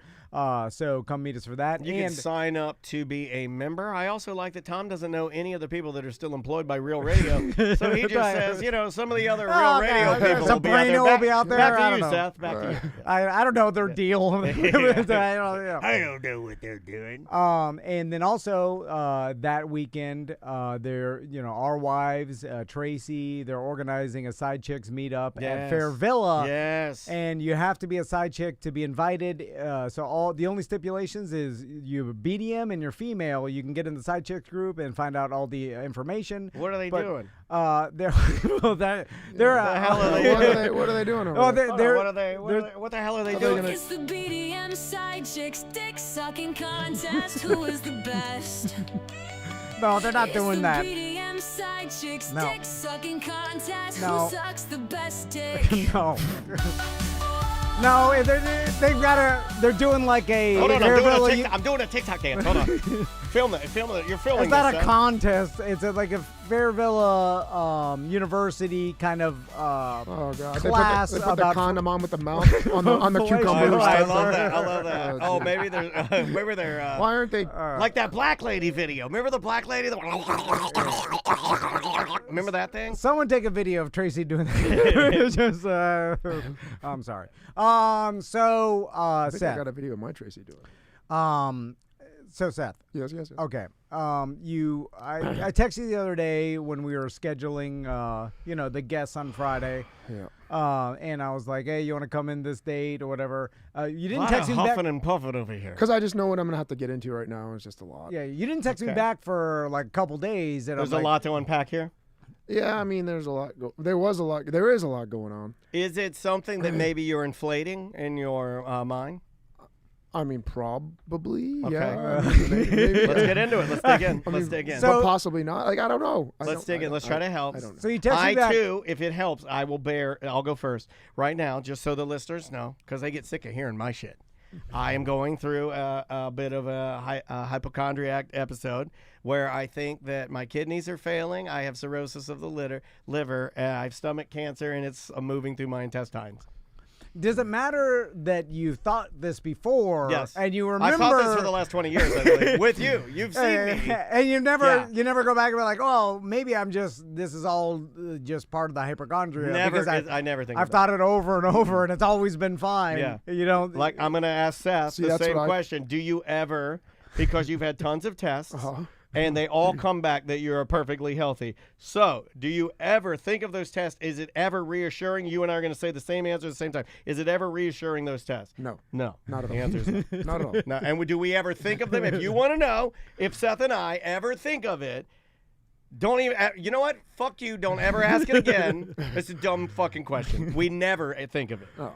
In fact, the test only lasts for about 3 hours after you get the results. Yeah. And then after that 3 hours, you think of a new thing you think you have. that or I second guess the test that I just recently took Correct. and say, no, Correct answer. I'm like, no, this guy did not do it right. This is something wrong with You're this. on the board. Yep. Let's dig in. Every morning I wake up, I look at myself in the mirror, I'm like, I definitely don't have cancer. That's the exact opposite of what we have. I'm not dying of anything. You have the opposite. You have the exact opposite. I'm pretty of what healthy. we have. Yeah. Anyway, Not bad. So what happens? So I tried to do what you guys tell me to time. I just think that it's my hypochondria, think it's my anxiety, think it's my, just stress or whatever. This is beginning of October this started, I think. October? My Yes. God, you've been letting Yes. it go. And Oh, it no, only it's takes been- a couple of months for cancer to eat you alive. I don't think it's cancer this time. I think it's something else. But okay, long story short, you Autoimmune? know how stressed I've been. I forgot that. I think I have autoimmune. And I don't even really know what that is. I got tested. But it's auto and it's immune. Beginning of October, you know how stressed I've been, new house. I was there at the house trying to get all these things in order. The like working with Waterside Mansion, subcontractors. not the Vampire Mansion. I was at the water. But all I was that's at Vera Manor. It's all They call work. it Vera Manor. Vera Manor. Vera Manor So is the lake. all that's worked itself out now, and everything's fine, right?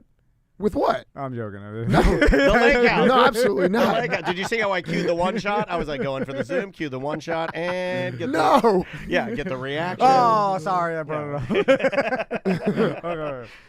So October, you think something's wrong. What do you think's wrong? I have guys You there. got a lump? You got what? You got cysts? I'm gonna try to go fast at this. Don't go fast. Like we got to stretch it out. We got a show to do. Okay. Well, I got to leave at 1:30. Oh, okay. I was on the phone. I had people there dealing with them. I'm on the phone with other subcontractors. The whole months before, I've been stressed about even getting the house, going through the mortgage to get it, trying to sell mine, still trying to sell mine. Super stressed. On the phone, all of a sudden, my hand just started going, and I couldn't stop shaking. Oh, shit. You got the Michael J. You got the Michael J. That's the sweet Parkinson's. tooth. You got the Michael J. So I started. Wait a minute. Were you doing the hang loose Hawaii? Because there Well, is that's I'm holding the phone. That's called dog the bounty hunter disease. Okay, so it was like this. Yeah. Okay. Yeah. So her hand started shaking. Hands started shaking You back. got So the Mitch I was like, McConnell. oh. I'm like, okay, look. Normally, I would be like, I'm dying right away. But I was like, What? look, I'm stressed. Why are you laughing? I want to know. That's all right. I You got the Mitch McConnell. I just find it so funny. I don't know why when people think they're I'm dying. even laughing, and I suffer from the disorder. I'm even laughing, and I suffer from the it. reason why it's so I've funny. had this. You got to go to a neurologist. It's the scariest. That's my main. I've been Because there you know every what they're week. gonna do? every week for. They're gonna 2 scan months. your brain, and they're gonna see that you're gonna see your skull, and then there's gonna be these black blotches on there. They saw something. I'll tell you. Yeah, what and when they see, I'll pass out. Okay, I'll pass out. You So- got to tread lightly on this. So your hand shaking, and Yeah. you're like, what? Handshaking. I'm like, okay, Yeah. it's just my stress. I'm super anxiety ridden. It's just that. That's all it is. So, week went by, another week went by. I'm like, oh, it's not. It's there, but it's not there. It's kind of. Are you able to do karate? Or are you Yeah. when you punch, are you like, oh? No, it's not. It's You're not like that a bad. shaky punch. But then I noticed that, like, say if I lean my arm against something, I noticed that my tricep started to get like a little shaky and kind of weak. And You know, quivery. I've done this. This is exactly what I did. This is exactly what I did when I went to the neurologist. Okay. I've done this exact. Yeah, when you lean like this, like when you put a little weight on it, goes- you'll get like it, and you're in a. It'll tremor, yeah, but it'll feel. Now, weak I'd as love well. to tell you that's perfectly normal because it is. But at the same time, I thought, well, obviously, this neurological disorder started in my hand and it's now working its way to my brain. I have tricep cancer. So after that, I'm gonna really fast forward. There's all sorts of symptoms that just started happening. Everything's I freaked out a little bit. I called the neurologist, like, hey, What kind of symptoms, though? I need. I'll tell you. So after the tricep started feeling weak and shaky, I called the neurologist, booked an appointment. It was like a week and a half later, something as soon as I can get in. She also booked blood tests that I had 6 months before because I was seeing her before for just things. Another blood test. So after I booked the appointment, I started getting this. I don't even know how to describe it. Like when I lay Visions. You have visions? like when I lay in bed, or even any time. My migraines have been off. I the want like charts. an old Asian man to come to you as a vision. I want that. Well, that'd be cool. That would be badass. Okay, migraines. Migraines, but not just that. My face felt like little hands were like pushing in my, sticking my muscles. That's your with baby. pins. You have a baby, son. Your baby's slapping your face. She's so cute. You know what you're supposed to do? You're supposed to smooch her back, smooch her face when she does. just- Get it together, old man. When little babies are squishing your cheeks, you go, oh, hi, Vera, and you. The muscles are like ripping my face apart. Now, it are felt like. you telling Tracy about this? You can never tell Tracy. At first, She's I did too not. attractive to tell something that ridiculous. At first, I did not, and then she started knowing because I couldn't hold my crying back any longer. Oh yeah, that's what happens to me. That's what happens to me. Andrea's like, "Are you crying?" Yeah. So, So that started happening. I started getting these weird feelings on my leg. My legs started feeling numb. Yeah. Pain, like numb. It felt like somebody stuck a needle in my legs and injected Novocaine in my thighs, like numb. I got up one day. Well, you know what that feels like. I got up the night that I lost. I do know what that feels like. It feels like an epidural or something, like when I got the hip injections. The night that I really lost it, that was the worst, was 3 a.m. I got up to go to the bathroom, and I fucking couldn't walk. Like, I felt like I was going to fall. I couldn't walk. I felt like I was going to fucking fall down. My legs were numb. They hurt. Not much hurt, but more numb. And I just started crying and freaking out. Tracy had to come. I'm sorry. I've done this too. I've done this. This is exactly That's what why I I say do. this is going to be a lot. And I'm doing this, and I'm bearing my soul for you. the sake of this goddamn fucking podcast. Let me trade you. Fuck the podcast. Let me trade you one because it's important to do Because it's this. embarrassing, yes. But It is embarrassing. Let me trade you one. I have cried while I Tom, shut the fuck up. I have cried while I wrapped my hand in toilet paper and picked up my own doo-doo to check the color of it. Okay? I've actually held a turd log and I'm looking at it while I'm crying. Right. I just want to make sure I'm trading with him. I don't want him to storm out of here. We're doing some good here, man. We're doing some good here. So she's holding me, saying everything's going to be all right. Yeah. Okay. Yeah. Aren't you Okay, embarrassed? Is she laughing fuck at yes, all? but this Is is she why. laughing at all? Look, I'm Is not she crying. laughing? She's no, not laughing. she's not laughing. Is she very compassionate? Yeah, of course she's. God damn, Andrea. Sometimes I'll be like, oh fuck this shit. Again. But she knows. Like, I see it. Andrea sometimes like I don't get that anymore. Well, she's and you're gonna lose it. You're gonna lose it. Yeah, we're further down the road. Yeah, battle hardened. I'm further down the road. You got to be Yeah. careful with that because Yeah. you're gonna get to a point where I you're gonna know. get like Andrea. Because Andrea now will be like, oh god, this fucking shit. You can see it in her face. You can see it. I'm crying. I'm holding a turd. I'm crying. She kicks the turd out of her hand. Hold on, is that her crying? Are somebody calling? Somebody's calling. 77-841-4823 to opt out. Oh, is this your doctor calling with your test results? Yeah, probably. So you can't walk. I You're can't- I dragging couldn't walk. yourself. Yeah, I had to get back in bed. I'm freaking out. I had to take a half a Xanax to try to calm down. I hate taking that, but Yeah. I had to. And then that weekend we were going down to visit her family. We took Vera down there. On the ride down, then new symptoms started happening. Like halfway through the ride, my legs felt like there were pins and needles. There was jabs. It was like spiders everywhere.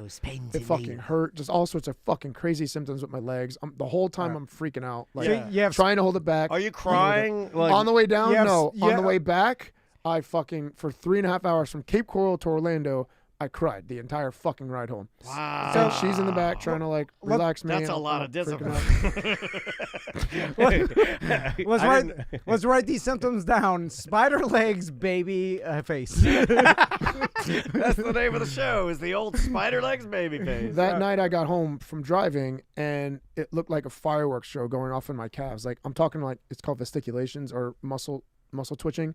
Everywhere, like pop, pop, pop, pop, pop, pop, pop, like lightning show going off in my calves, like fucking crazy. All right, Like write down nuts. lightning calves. I like that actually better. I Spider legs, actually lightning prefer calves. lightning calves And this whole time- to baby face. Baby hands face. And why I was upset was because of course, as soon as it started happening, I started Googling, and immediately took me to ALS, like immediately. God damn it! I did the exact same thing. And- ALS is the one you go to. Yeah. And ALS Yes. is the absolute.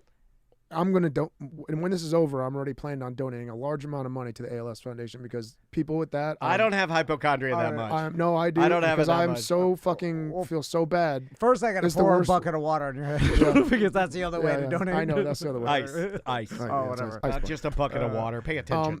But So I was 100% convinced that's what it was. That's How do what you it feel is. about stress manifesting itself? No, because I've been told. Yes, No? it could, of course, and it can make it worse. But Yeah. this type of symptom, I believe these it's types of medically. I believe there is real science behind psychosomatic. the phrase. Well, I am a somatoform. I'm diagnosed. It's in my chart. Right. But there's there's science behind a doctor told me this one time about how stress. It's documented that the just stress blanket, right, covers a lot of shit. It can emulate any symptom. Right. It doesn't matter because your mind is what's in control of it. So stress can emulate. It could, whether you're bleeding. I had a friend who his dad would get so stressed out. He was a high-ranking businessman. He would sweat blood. You know, I had like that's a real that's stuff. Yeah, but, Google that. Yeah, I mean, but you don't have that. But what I'm saying is, I mean, think of all the stuff you're kind of like multiple businesses, double houses, in over your head a little bit, like. You know, and not giving yourself any grace at all, still setting that bar way high for yourself, perfectionism, still maintaining the diet, the workout. You know what I mean? You got a lot going on, dude. Also, cut yourself some fucking slack. Excessive exercise for an old man will cause muscle twitching. That is true. That is true. When I was training for this half marathon, I'd wake up. Oh, you freaked out that one time. I got I would get finger twitching. So my finger would twitch like sweet tooth, and then I just, of course there's. If you look at ALS and Parkinson's and stuff but if you look at what have I been doing? Oh, training a lot? Yes, that's a symptom of training a lot. And your hair fell out. What the fuck happened there? No, I'm kidding. You look good. All things considering, you look good. So I went to the after all this, all these symptoms, went to the neurologist. Yep. Immediately, the neurologist hasn't seen me except for the last time where I wasn't crying to her. Oh, yeah. It's tough. I do that too. You cry to the doctors? She's trying to calm me down. Do you ever have the pause? You'll like this part. Do you ever cry when you're crying to the doctors? Because I've done it. I don't think as much as you have, but I have done it. Do you ever have the scenario where you're crying and then they're like, oh, yeah, maybe I need to give you a blowjob. Cheer you up. You ever had this? No, not yet. Okay. Not yet. That's like a fantasy. No one here. I don't think women get horny about a man crying about his fake. I don't know. Well, the way things are going, things are changing, Tom. I don't know if that makes them horny. The macho man is out. The women they like the weaker, scallopy men. But you guys got to understand now it's not about me anymore. I can give a shit. Before it was. I didn't want to die. Fuck that. Sure. But now, I don't want to die. It's not for me. I don't give a fuck. Kill me. Yeah. It's about not being there for Vera like that. See? Are you going to cry again now? Yeah. I'll take the camera off. Hold on. No, I'm serious like that. Hold on, I'll put up the lobby cam. I know. I'm trying not to get upset, but I'm being serious right now. That thought, fucking, that's what sends me over the edge is just think about not being there for her and not having a dad in her life, Yeah. So these things are just multiplied by that. It wouldn't be as bad, I guess, if it was just by myself, but knowing that Vera might be without me for some reason is devastating. It's just horrible. So that's why I was getting so upset. I'm sorry, I'm not so. I think I'm a rung lower than Seth because the thought of Maisie being without me never crosses my mind. I'm like, oh shit, I'm dead. No, I don't want to die. No, I don't want to die. I mean, the last time this happened, I doubled my life insurance for this reason. Right. Seth, the last time this happened, Andrea doubled our life insurance. Seth is earning his hundo today. Yeah. He's coming in with an you're embarrassing You're a better actor than Jerry Jones. You're crying. I don't know. I know. No. Dude, you have a baby. Okay. Things have changed. You got more skin in the game. Yeah. Again, take a piece of paper and write down every fucking thing you have going on. It's too much. Yep. You gotta ease up a little bit. So the doctor blood tested me. Okay. Gave me an MRI. Do they tell you right off the bat, I don't think this is that? No, mine did. And it did help a lot. My guy, he's a tough-ass Texas guy, and he was like, you might have some sort of benign, or what is it, an essential tremor or something. I don't think so. I think this is all nerves. I think it's all in your head. Yeah. I think you probably need to cut back on, whatever you're doing and probably just need to ease up and you need to lose some weight, Porky. I think your doctor's Don Fry. Yeah, it's kind of saying, you get a little bit of that. So, no, I mean, yeah, actually, that we're saying. Because of the blood test I took. So 6 months ago, I took a blood test. My B6 was 7 times over the normal limit. Not a lot of doctors know about this. Luckily, my neurologist is very up to date on B6 toxicity. It causes every single symptom I have, causes every single one of those. Muscle twitching, muscle weakness, all sorts of, every issue you can think of. It's a neurotoxin. It fucks it gives you peripheral neuropathy. 7 times? 7 times the normal amount. So you had, if I'm doing my math, you had a 42? Is that the actual name of it? Don't laugh at that. Nobody laugh at that. That was 6 months ago, and I knew that. And I really wasn't having too much happening back 6 months ago. I didn't think about it, so I just kept on doing what I was doing. The multivitamin I took was incredibly It's like a super high potency liquid multivitamin. B6 blaster. It's literally like this big, and it costs $100 a bottle. It's ridiculous. So 6 months ago it was high, and then I got the blood test back a week before I saw her. I stopped the multivitamin, took the blood test again, and it was still 5 times high because I just stopped it. It was 5 times as high. When I went to her, she did all the tests, MRI, EMG, which is the big one that tests for ALS. Well, there's no test for ALS, but that kind of rules it out.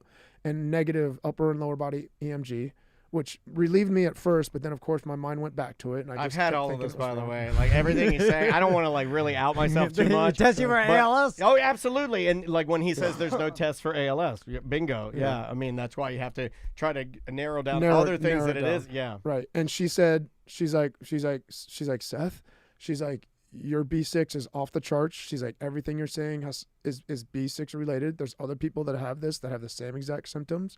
You're toxic. You have B6 toxicity. You need to stop your supplements, and then come back and see me, and whenever like in 3 months or 2 months or something like that. Yeah. So I noticed you looked less supplemented. So I immediately didn't you notice you looked less supplemented? I knew your health routine would kill you one day. Yeah. That's that's what Jago said. Jago said I'm too fucking healthy, and it made myself sick. And he's a big fat piece of shit. No, I love that guy. I've heard for I like picking on everybody today. A long time that vitamins are bullshit. I have too. And you shouldn't take them if you have a healthy diet. You don't need no goddamn vitamins. Right. Your body gets enough.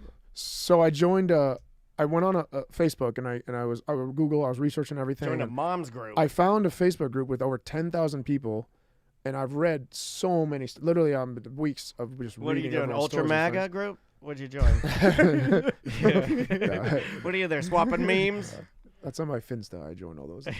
Anyway, I'm reading all their stuff and all their symptoms. There's some people that are bedridden and in wheelchairs because they have so much weakness. I'm gonna be in a wheelchair. So many things, and it made me feel better that fuck, maybe this actually is. So it's calming me down a little bit, helped me realize that probably this is what it is, because other people are experiencing the same exact shit. The wheelchair is calming you down. I'm not the only one. But what I'm saying is, I even was saying when I was going through this, when I didn't know, nobody understands. I was saying, put me in a wheelchair for life. Give me cancer, at least I can fight it. With ALS, like there's nothing to do. Nothing. That's a horrible attitude. Put me in a wheelchair, give me cancer for life. Who says that? I'm saying if that's the alternative. I mean, if I have to be sick, give me a sickness where I can at least see Vera grow up. Not one where I'm going to be dead in 2 years and be in a. What kind of wheelchair would you have?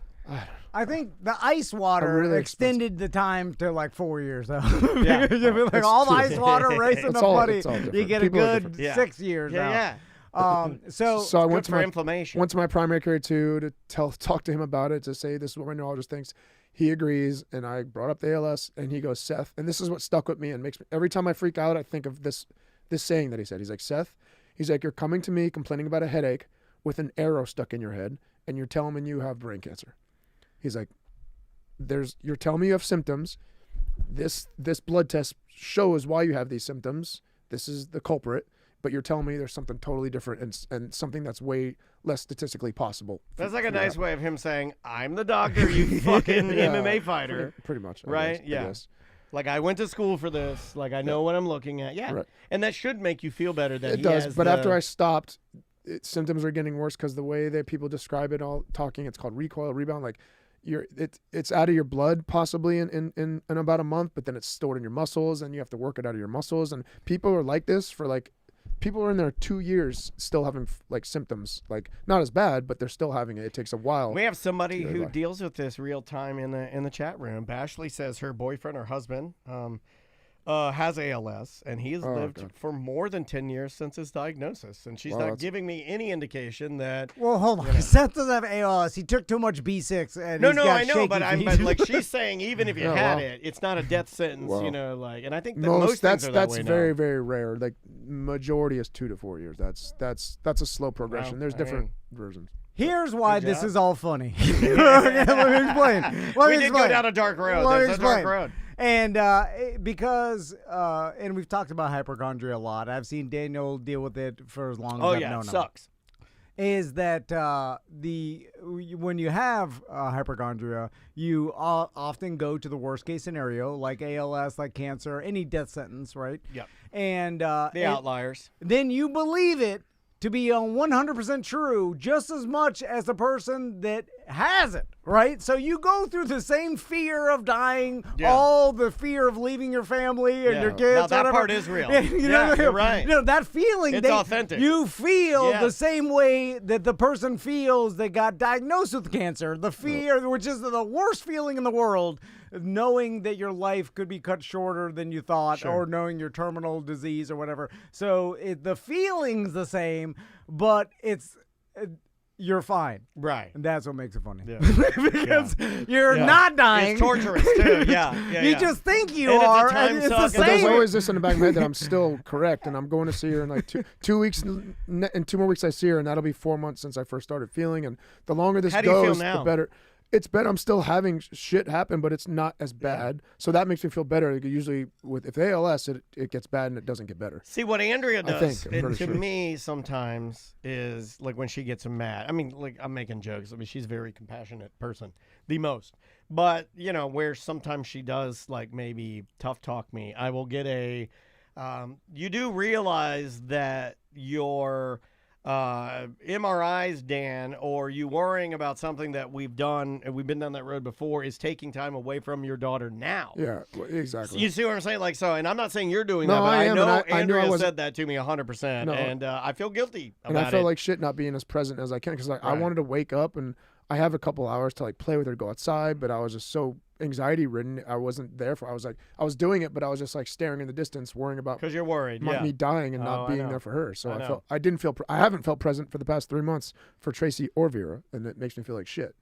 So, No therapy? You're not doing. so doing that's anything?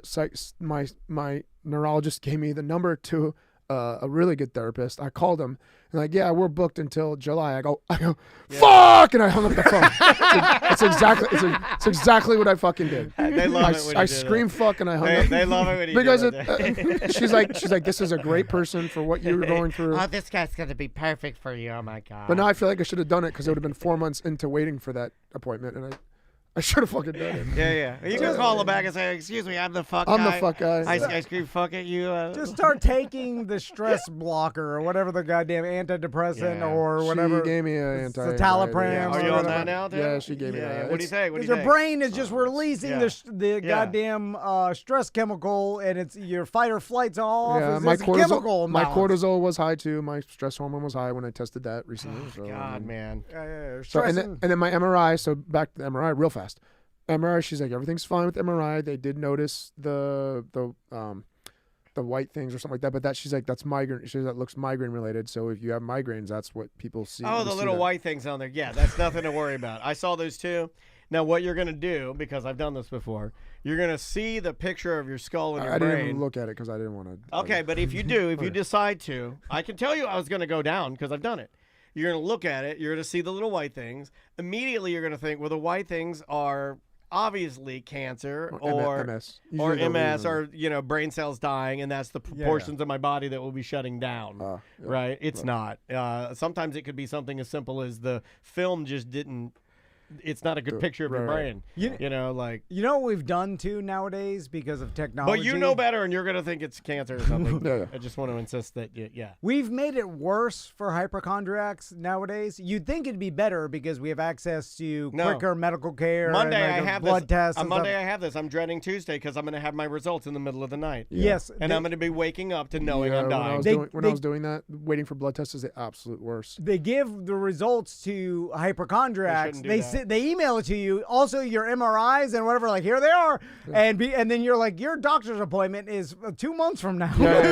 And then that hypochondriac starts looking at brain MRIs and things they have no. Like, this person works at Sears, and they're looking at their brain MRIs, then Googling what tumors look like, and then trying to look at it and be like, they look the same. These and little trust dots. me when I tell you, you're like, what are you doing? The websites know that people do this, so they put the worst photos on the websites to get your clicks, and they're farming your hypochondria.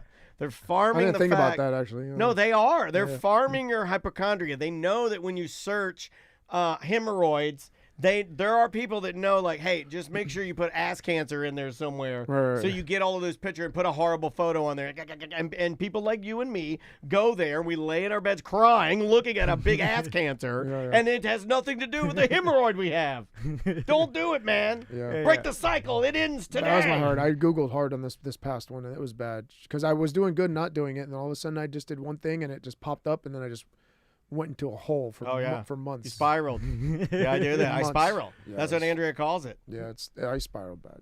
Yeah. Well, I'm glad. Maybe it helped to get that off your chest. I'm sorry. I'm sorry you're dealing with it. Tom loves it. on. I love it a little bit too. It's very funny. Do you say sorry you're dealing with something that is all in his own head? But it's not. I really do have something in my body. I do because I have it. Yeah, but I do because I have it. feel like You don't nails are have being driven through my thighs sometimes, and I'm tweaking everywhere. My muscles are right now. My lat won't. It feels like I'm flying away because my lat just keeps going. Yeah. Now, I had twitching after my dad died right before I got married. Like it literally triggered my twitching. Huh. Maybe that'll help you. I mean, too. stress makes it worse. I mean, sure. I was driving to my wedding. You know this, Tom. Like I was driving to my wedding, and my hands, I could not get my hands to stop shaking.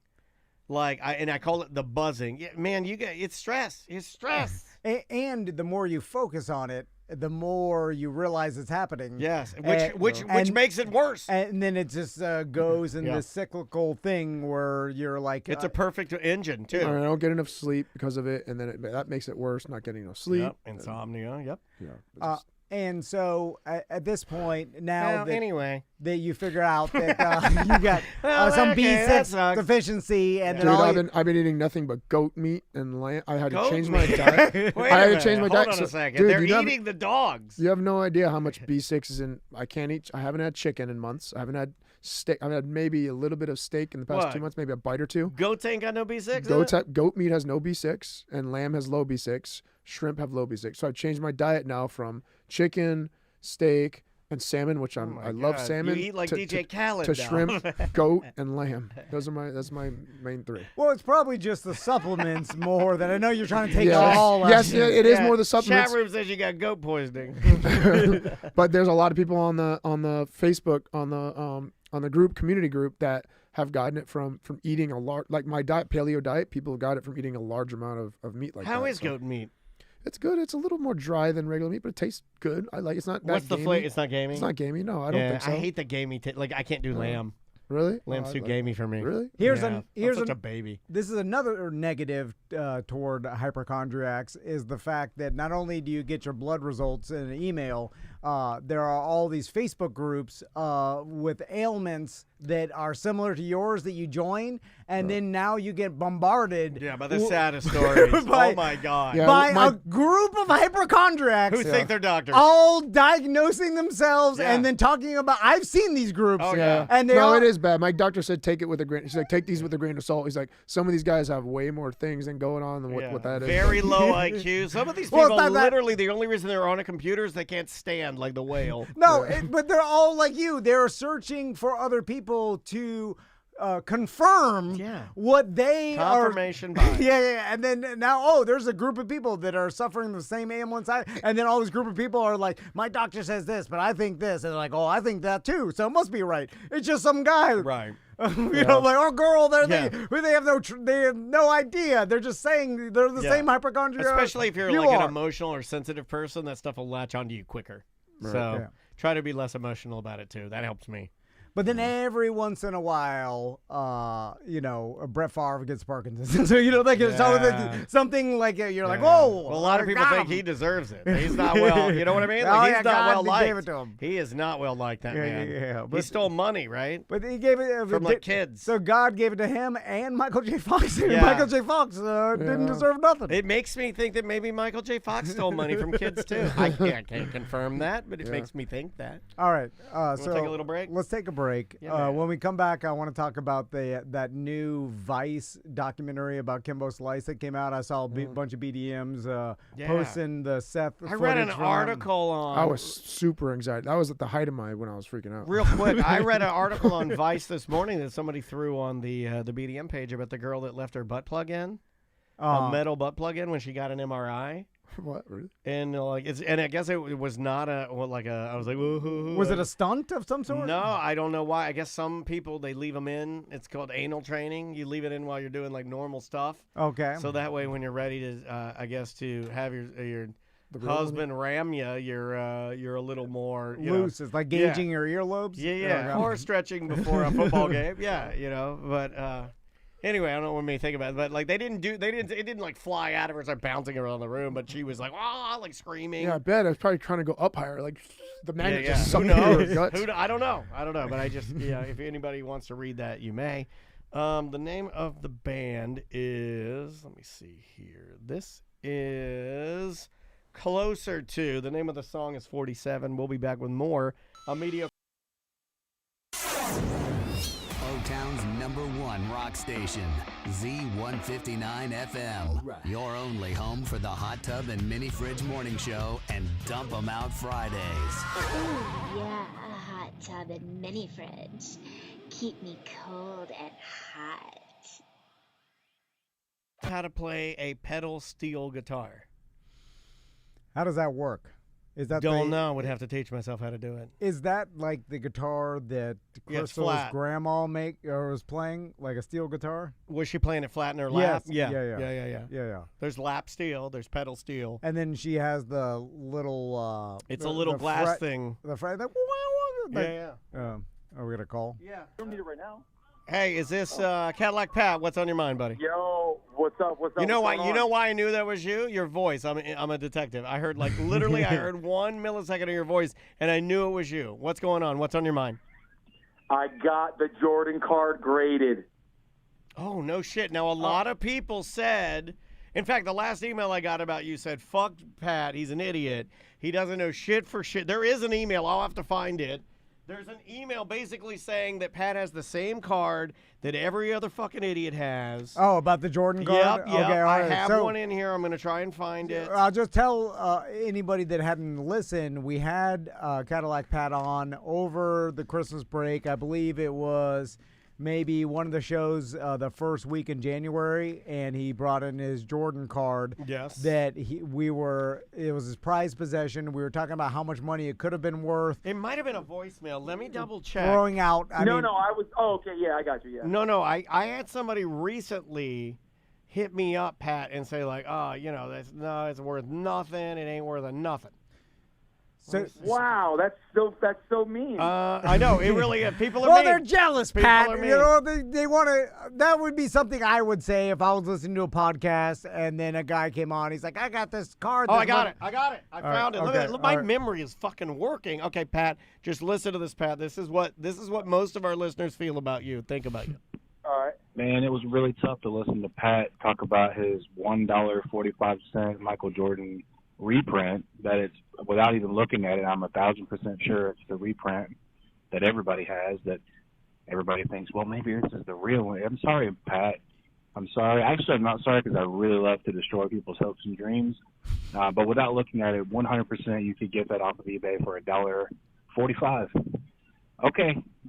Take care. All right. So this gentleman sounds like he was super confident. Wow, that is a real arrogant rednecky thugster. Did you hear that? I can hear that. He's a rednecky thugster. Also, when he said I enjoy crushing people's hopes and dreams, I was like, what a dickhead. Then I was like, I think that. Yeah. You're like, I've said that before. What an asshole. I like this guy. And then I was like, no, I didn't like him. Then I was like, maybe I shouldn't say that. People know, but I say it nicely. Anyway, so Pat, you got it great. Who'd you go to? I went through Beckett. Oh, nice. Right. Did you have to send the card away? Yeah, and I paid like crazy extra to get it expedited, and like I had to go get it certified mail and get a receipt and and put a value on it for insurance and all this crap, but it came back an 8. Oh, God. All right. So, okay. That's good, right? Yeah, that's good. What's it worth now? I don't know, but I think it's got a couple. It says it's got 2 8s and 2 9s. So I'm like, shouldn't that be a fucking 8.5? But it's a high 8. Hold on. Yeah. So when did you get this graded? I just got it back like last week. Okay, so you had 1 week and you never searched the internet? I would be searching for hours. He's very dumb. He's a very dumb man. man. As soon as I got it back and I got an 8, I would search the internet and find out the market for a level 8 Michael Jordan, whatever. I did it last week. I got it back 2 days ago. Okay, I'm looking at it's the Fleer one, right? You're not curious to how much money you're holding on to? I am, but I'm also don't want. I was waiting to call you guys. I wanted to tell you guys. Hold on, so we're finding out. Let's look it up for him. What is it worth? Well, I mean, I got a grade 8. I got an 8 right here. Okay, that's $11,000. I got another 8 that's 9. I got another 8 that I got an 8.5, which is 12, which is basically what you got as an 8.5. Okay, so yes, exactly. Yeah, it's about, I'd say, man, high end 13, low end 9. I mean, it's at least 10K. Yeah. You know, yeah. So, I mean, like if you had, let's say you had a 9, like a true 9, like I mean a full 9, $64,000.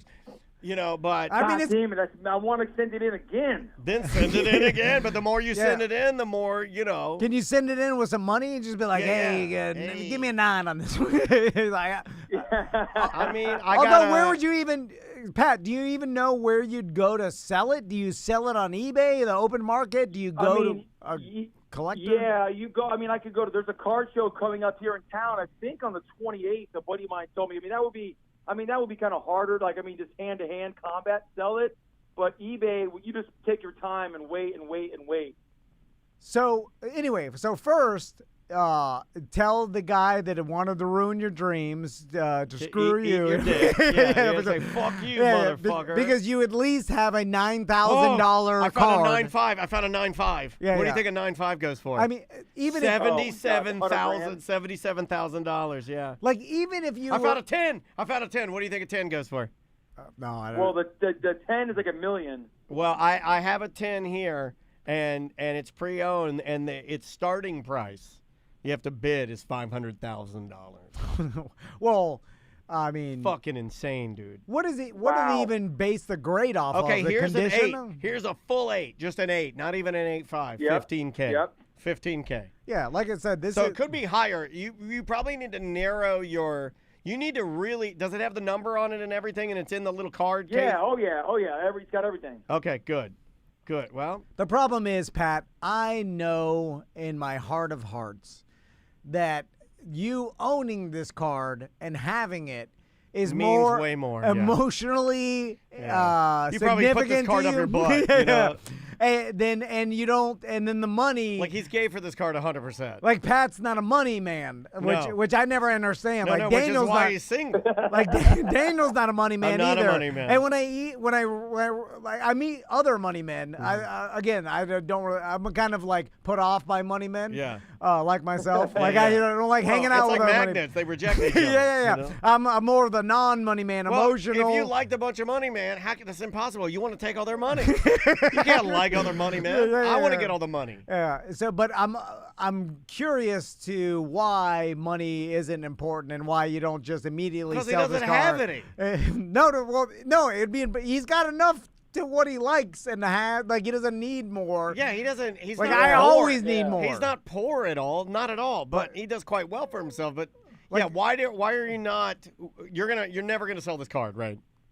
No. Yeah. Unless all of a sudden I got offered like $50,000 but it's not worth $50,000. But no, I'm never going to sell it.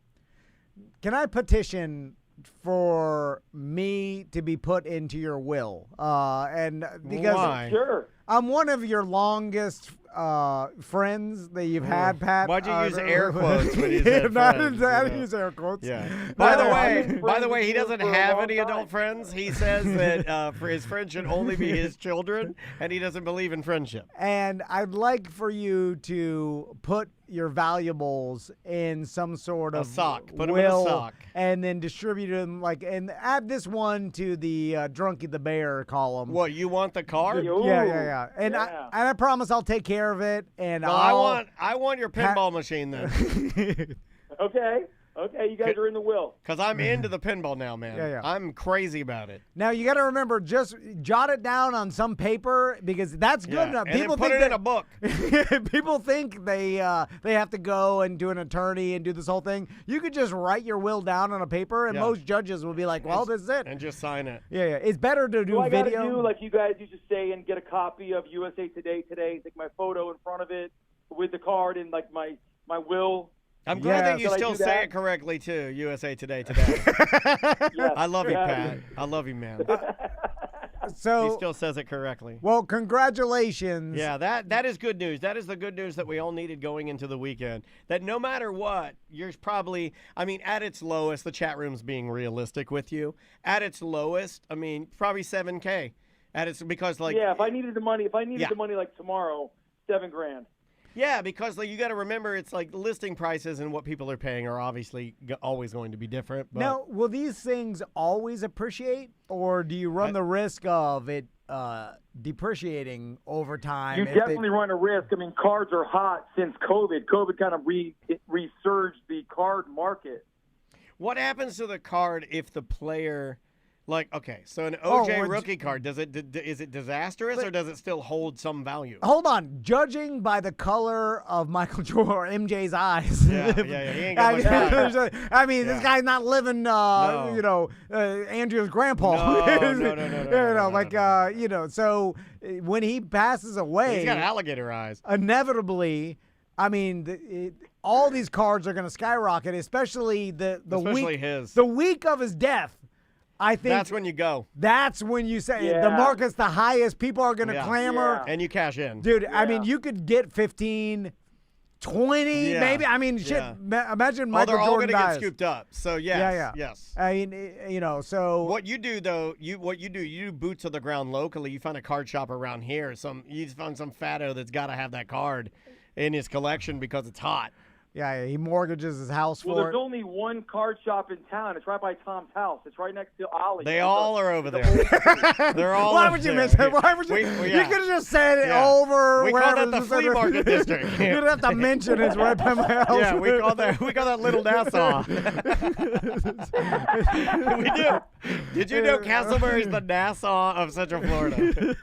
I go there. When I drive through there, I have to bring my passport with me or my birth certificate just to get out the other side. Oh, it's all wet with bats.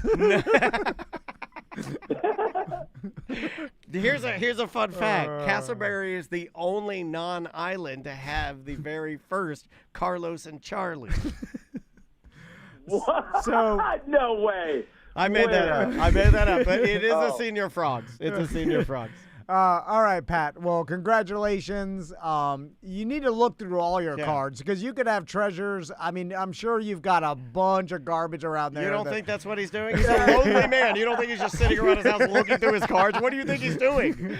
Well, I thought he was trying to find. I mean, how horny I get. I can't imagine Pat. Well, I mean, you jack off 3 minutes and the rest of the night to look through your cards.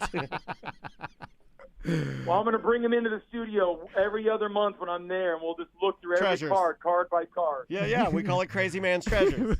Don't bring that here. I will not be involved in that. Yeah. We'll talk to you soon. All right, bye, guys. Bye. All right, love you, buddy. Hey, can we do something I want to do? Yeah. Can I be selfish for a second? Yeah. I want to go back to these old Mel Gibson tapes. Oh, God, I got to hear these again. So every once in a while, the first comment. He's going to be in town. On the first comment on the Mel Gibson tapes on YouTube, it kind of sums up how I feel. It says, quote, Martin Scorsese once said that the hallmark of a great piece of art is that you can come back to it again and again. Ladies and gentlemen, these are the Mel Gibson tapes. Well, it's kind of relevant. He was on Rogan. And he's coming to MegaCon. He's coming to MegaCon. Yeah, and everybody's like, you should get him on the show. Do we want to get this guy on the show? Let's listen. Of course. I don't work around in tight clothes. I stay at home for most of the time. Public, and it's a fucking embarrassment to me. You look like a fucking bitch on heat. And if you get raped by a pack of niggers, it'll be Oh, your my God. Oh, my God. Hold on a second. I didn't remember that part. That he said the N-word. I don't remember that part. I don't remember it. I thought. Can you get him to write that on his picture at MegaCon? Will he write it? Will he write it? You know, I remember the anti-Semitic I don't remember this stuff. part. I don't remember this part. But I remember him getting flack for all the anti-Semitic that triggered stuff. me a little bit. That made my eyes blink. I don't remember him getting canceled I don't over remember the N-word. this. And like you would think that would be more This prevalent. this is rougher the second go. God Maybe I damn. shouldn't have played that. Hold on, a little more. Because you provoked it. You are provocatively dressed all the time with your fake boobs you feel you have to show off in tight outfits and tight pants and stuff. You see your pussy from behind.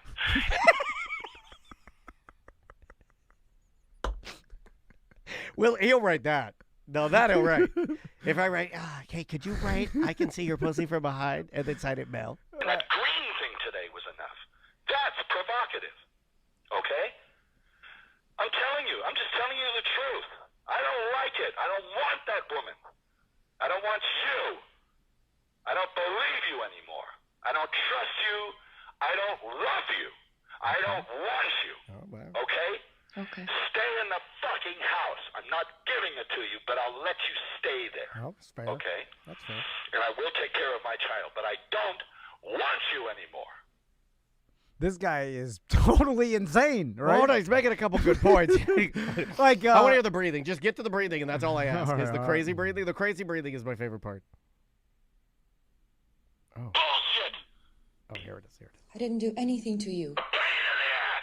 You are ruining my life. You make my life so fucking difficult. Well, you know what? It's You be a woman that fucking supports me instead of a woman that sucks off me and just fucking sucks me dry and wants.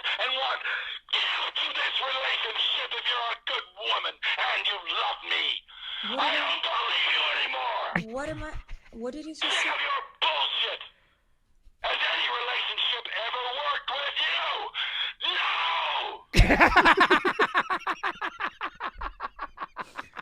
God damn. Hold on, I get it. One more. The breathing. Hold on. Listen to me. You don't love me because somebody who loves does not behave this way. I do not. Hang on a second. Behaving like this because I know absolutely One second. that you do not love me and you treat One me with no second, consideration. please. Can I I please love you because I treated you with every kindness, No. every consideration. It's the same.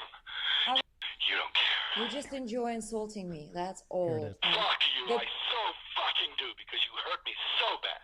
I didn't do insult me with anything. every fucking I look. did He's a not good do actor, anything. right? And I Good actor. apologize for Fucking nothing. heartbeat, you fucking selfish I heartbeat you did have. not do anything and I apologized for nothing. What? What?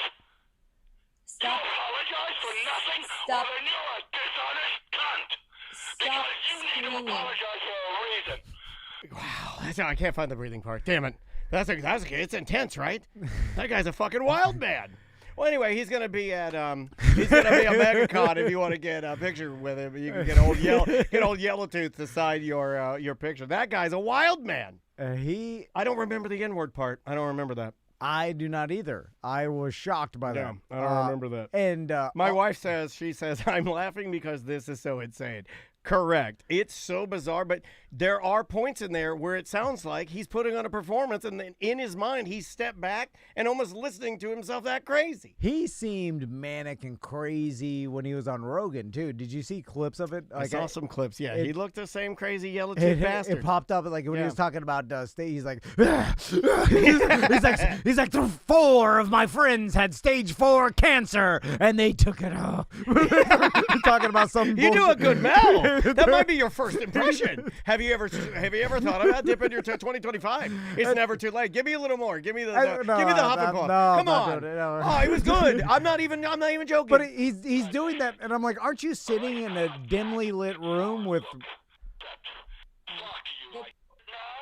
You can do that. Yeah. You treat me like shit, and you fucking use me. Yeah, that guy is wild. He's wild. But that goes on for 30 minutes, by the way. You can find that on YouTube. The way he's talking is bizarre in the setting of, I believe, like, I don't know I'm sure there's producers in Rogan's podcast studio, but there maybe only be that one dude, like an old school. I don't know if there's more people. Name? Jamie. But it seems like just like he sets his podcast studio up like to be a chill area. And when he was talking to Mel Gibson, he was like talking and responding in a way that is bizarre human behavior in this kind of setting. If you're like in a conversation like with one-on-one. Rogan, where he's like super, like it's like a mental illness, which obviously he suffers from some sort of. There's something wrong. Mental. Yeah. If you lose your cool that much when you're talking to somebody that you're supposed to love, you're an insane person. You need to get some help. Yeah, like some chemical imbalance. Which probably is like, he may be on the spectrum of something which causes him to lose his temper and be crazy, manic. I mean, I also believe saying horrible shit. I also believe it's possible to drink so much that your brain becomes like not helpful anymore. Yeah, like I think you're able to drink because I've seen people do it. I think you can change your chemistry in your body by just consuming alcohol so much where you it's like you make yourself you get delirium. or you get paranoid. You get you get paranoid. I don't know why I was going to say it like that. You get paranoid. But I don't think I know he may be a battle with alcohol and stuff, but I don't think this is the direct result of that. No, I kind of feel like he's always been this guy. Yeah, because there's been stories about Mel Gibson in the past, and obviously he goes off about this Latin people, black people. He said like this one. The anti-Semitic stuff with the cops. Remember, he got pulled over, and then he started blaming Jewish people for all these. It's like this is a crazy behavior. You start yelling about Jewish people. But there's when a you get pattern pulled of over it. a Too. ticket. I mean, you could say there's a pattern of it, right? Like you could make with him and like Kanye. You could make patterns of like guys that we once were beloved, guys that we once claimed were geniuses, guys that are always in control, guys that like kind of self-control their deal, right? And we like propped them up, biggest of the biggest, and then when they go crazy, they both hate the Jewish people. What is that? What's that all about? Well, it's almost like that foreign accent syndrome we talked about earlier this week, where it's like you hit your head, you wake up, suddenly you have a Jamaican accent. Like, why do they all go in that? Why do you go in that direction? I don't know. And they live in easy target. I think they live. Well, they also live in the entertainment industry world at the highest level, and I think there's a lot of Jewish people in the entertainment industry, and then therefore, he's so easy target because you're around a lot of people of that particular kind of person. But Mel Gibson made a comeback after all this shit, and he's gonna do the next, the second part of Passion, apparently. Yeah, I mean, I don't think he was in that Santa movie and shit, and like obviously not as big of a star as he once was, but they're letting him do shit again, and people kind of overlooked all this. Like speaking of no one brings up the fact that he's yelling the N-word in these recordings. I don't even remember that. Really, me neither. Yeah, I was shocked by it. I was like, God damn. That kind of makes me, kind of wish I looked at that clip before I played it. To tell you the truth, but. Well, he said it. No, I know, but I don't normally cue up the old N-word. Hey guys, you're gonna love this one. I just wanted to listen to him heavy breathing while he's yelling at his Ukrainian block girlfriend. Like I very, very. Wonder what happened to her. Like she's fine. Are they still together? Because it's like better than ever. No, I would imagine she got into trouble because this is like she probably wasn't supposed to have been recording this, right? And then it got leaked. And I would imagine that she leaked it. She recorded it on purpose. But I wonder where she is. Is she married to another rich guy? Oh yeah. Did he have to pay her off? I wonder if you can still see her pussy from the back. Is he paying her alimony? You know what I'm saying? Like she just talk about that for a live second. in a mansion in California. I'm a big fan of being able to see the pussy from the back. I'm a big fan of that. Right? I think that's the original way we're supposed to see it, peacocking or something, right? Like I feel like you bend over, you see it. I'm like, all right, how you doing? It's like a butt and a mini butt. Yeah, I love it. What's better than a butt? A mini butt. All right, anything to plug and we'll get out of here? Well, before. This is where you drop a bomb? Oh my God. We'll end with Daniel's chirping coming back to haunt him because it makes me laugh. So our next door neighbor, they're where our studio is, there's a row. It's basically there's houses on top of us. Yeah, but they call them live works. All the bottom floors are all like commercial property, like 2 rooms and a lobby, right? You've seen our studios, exact same, like all down this road, both sides of the street. So there's businesses on both sides. And there's also residents and stuff. And then Daniel, because he's a chirper, I never do this, but I check the mailbox. Yeah, okay, yeah. It's one of my duties I took over when Butler left. His only duty was checking the mail. That's a joke. is checking the mailbox. So I get the keys, and if I had my car, I would at the end of the day, I'll drive to the P.O. box to check that. And then I walk out to our communal box and grab the mail out there. It's usually just a Uline catalog. That's the only thing we ever get. So I walk out there. On my way back, our next door neighbor, they have a spa area. And the lady that I guess owns it is walking to her spa, and she's in full scrubs, and she's drop dead fucking gorgeous, super duper hot, and she's carrying a bunch of medical stuff, like some brochures and then some lotions or something and stuff. And then so I was like, oh hey, is she, because she chirped me. And then she goes, hey, I'm your neighbor. And I go, hey, do you want me to help you? And she's like, no. You're disgusting. You know, okay. Yeah, it was like, no. And then, because she said no, I felt like I'd fucked up because I... Oh, through your chirping off. It threw my chirping off, because normally if you I don't think I've ever had, not that I can remember at 48, I don't think I've ever had a woman ever, when I asked to help, if they're carrying a bunch of shit and they're obviously encumbered, I don't think I've ever had a woman go no, I've got it, disgusto. You know? No, you took it like that. I She know, just because said I no, sensitive. no. But she was like, no. But it was more like a no. It was like a no. Well, nowadays you run the risk of insulting a person. This happened with Sam a lot. Yeah, it was like a ew, no. Thank you, chat room. Ew, no. It was like a ew, no. When you offer a woman to help her pick up something or to carry something, it almost comes across kind of sexist, or it can come across that way, in the fact that That's not what I meant. So she was actually dropping her brochures. Yeah, it's like, it's like throwing your jacket over a puddle. Chat room is saying, I got it, Frodo. That's funny. That's very funny. I deserve that. So she's like, no. And then I'm like, oh, okay. And then she's like, I'm your neighbor. And then we do that weird thing where she's holding boxes, but shakes my hand. You know what I'm talking about? She's holding stuff. And then shakes my hand, which is weird. Did you offer to shake? Because then if she's holding stuff, then I think I probably did. Yeah, then it's awkward. She's like, oh, I can't. Because she threw me off. I mean, she didn't this could have all been avoided if she'd have handed me something, right? And then so we shake hands, and I'm like, I don't know why I said this, but because she had thrown me off, my first chirp, and normally my first, let's all, for those of you that don't chirp, let's all just, pop quiz hotshot, the first chirp's the most important chirp. Can't fuck up the first chirp. I fucked up the first chirp. You can't fuck up the first chirp.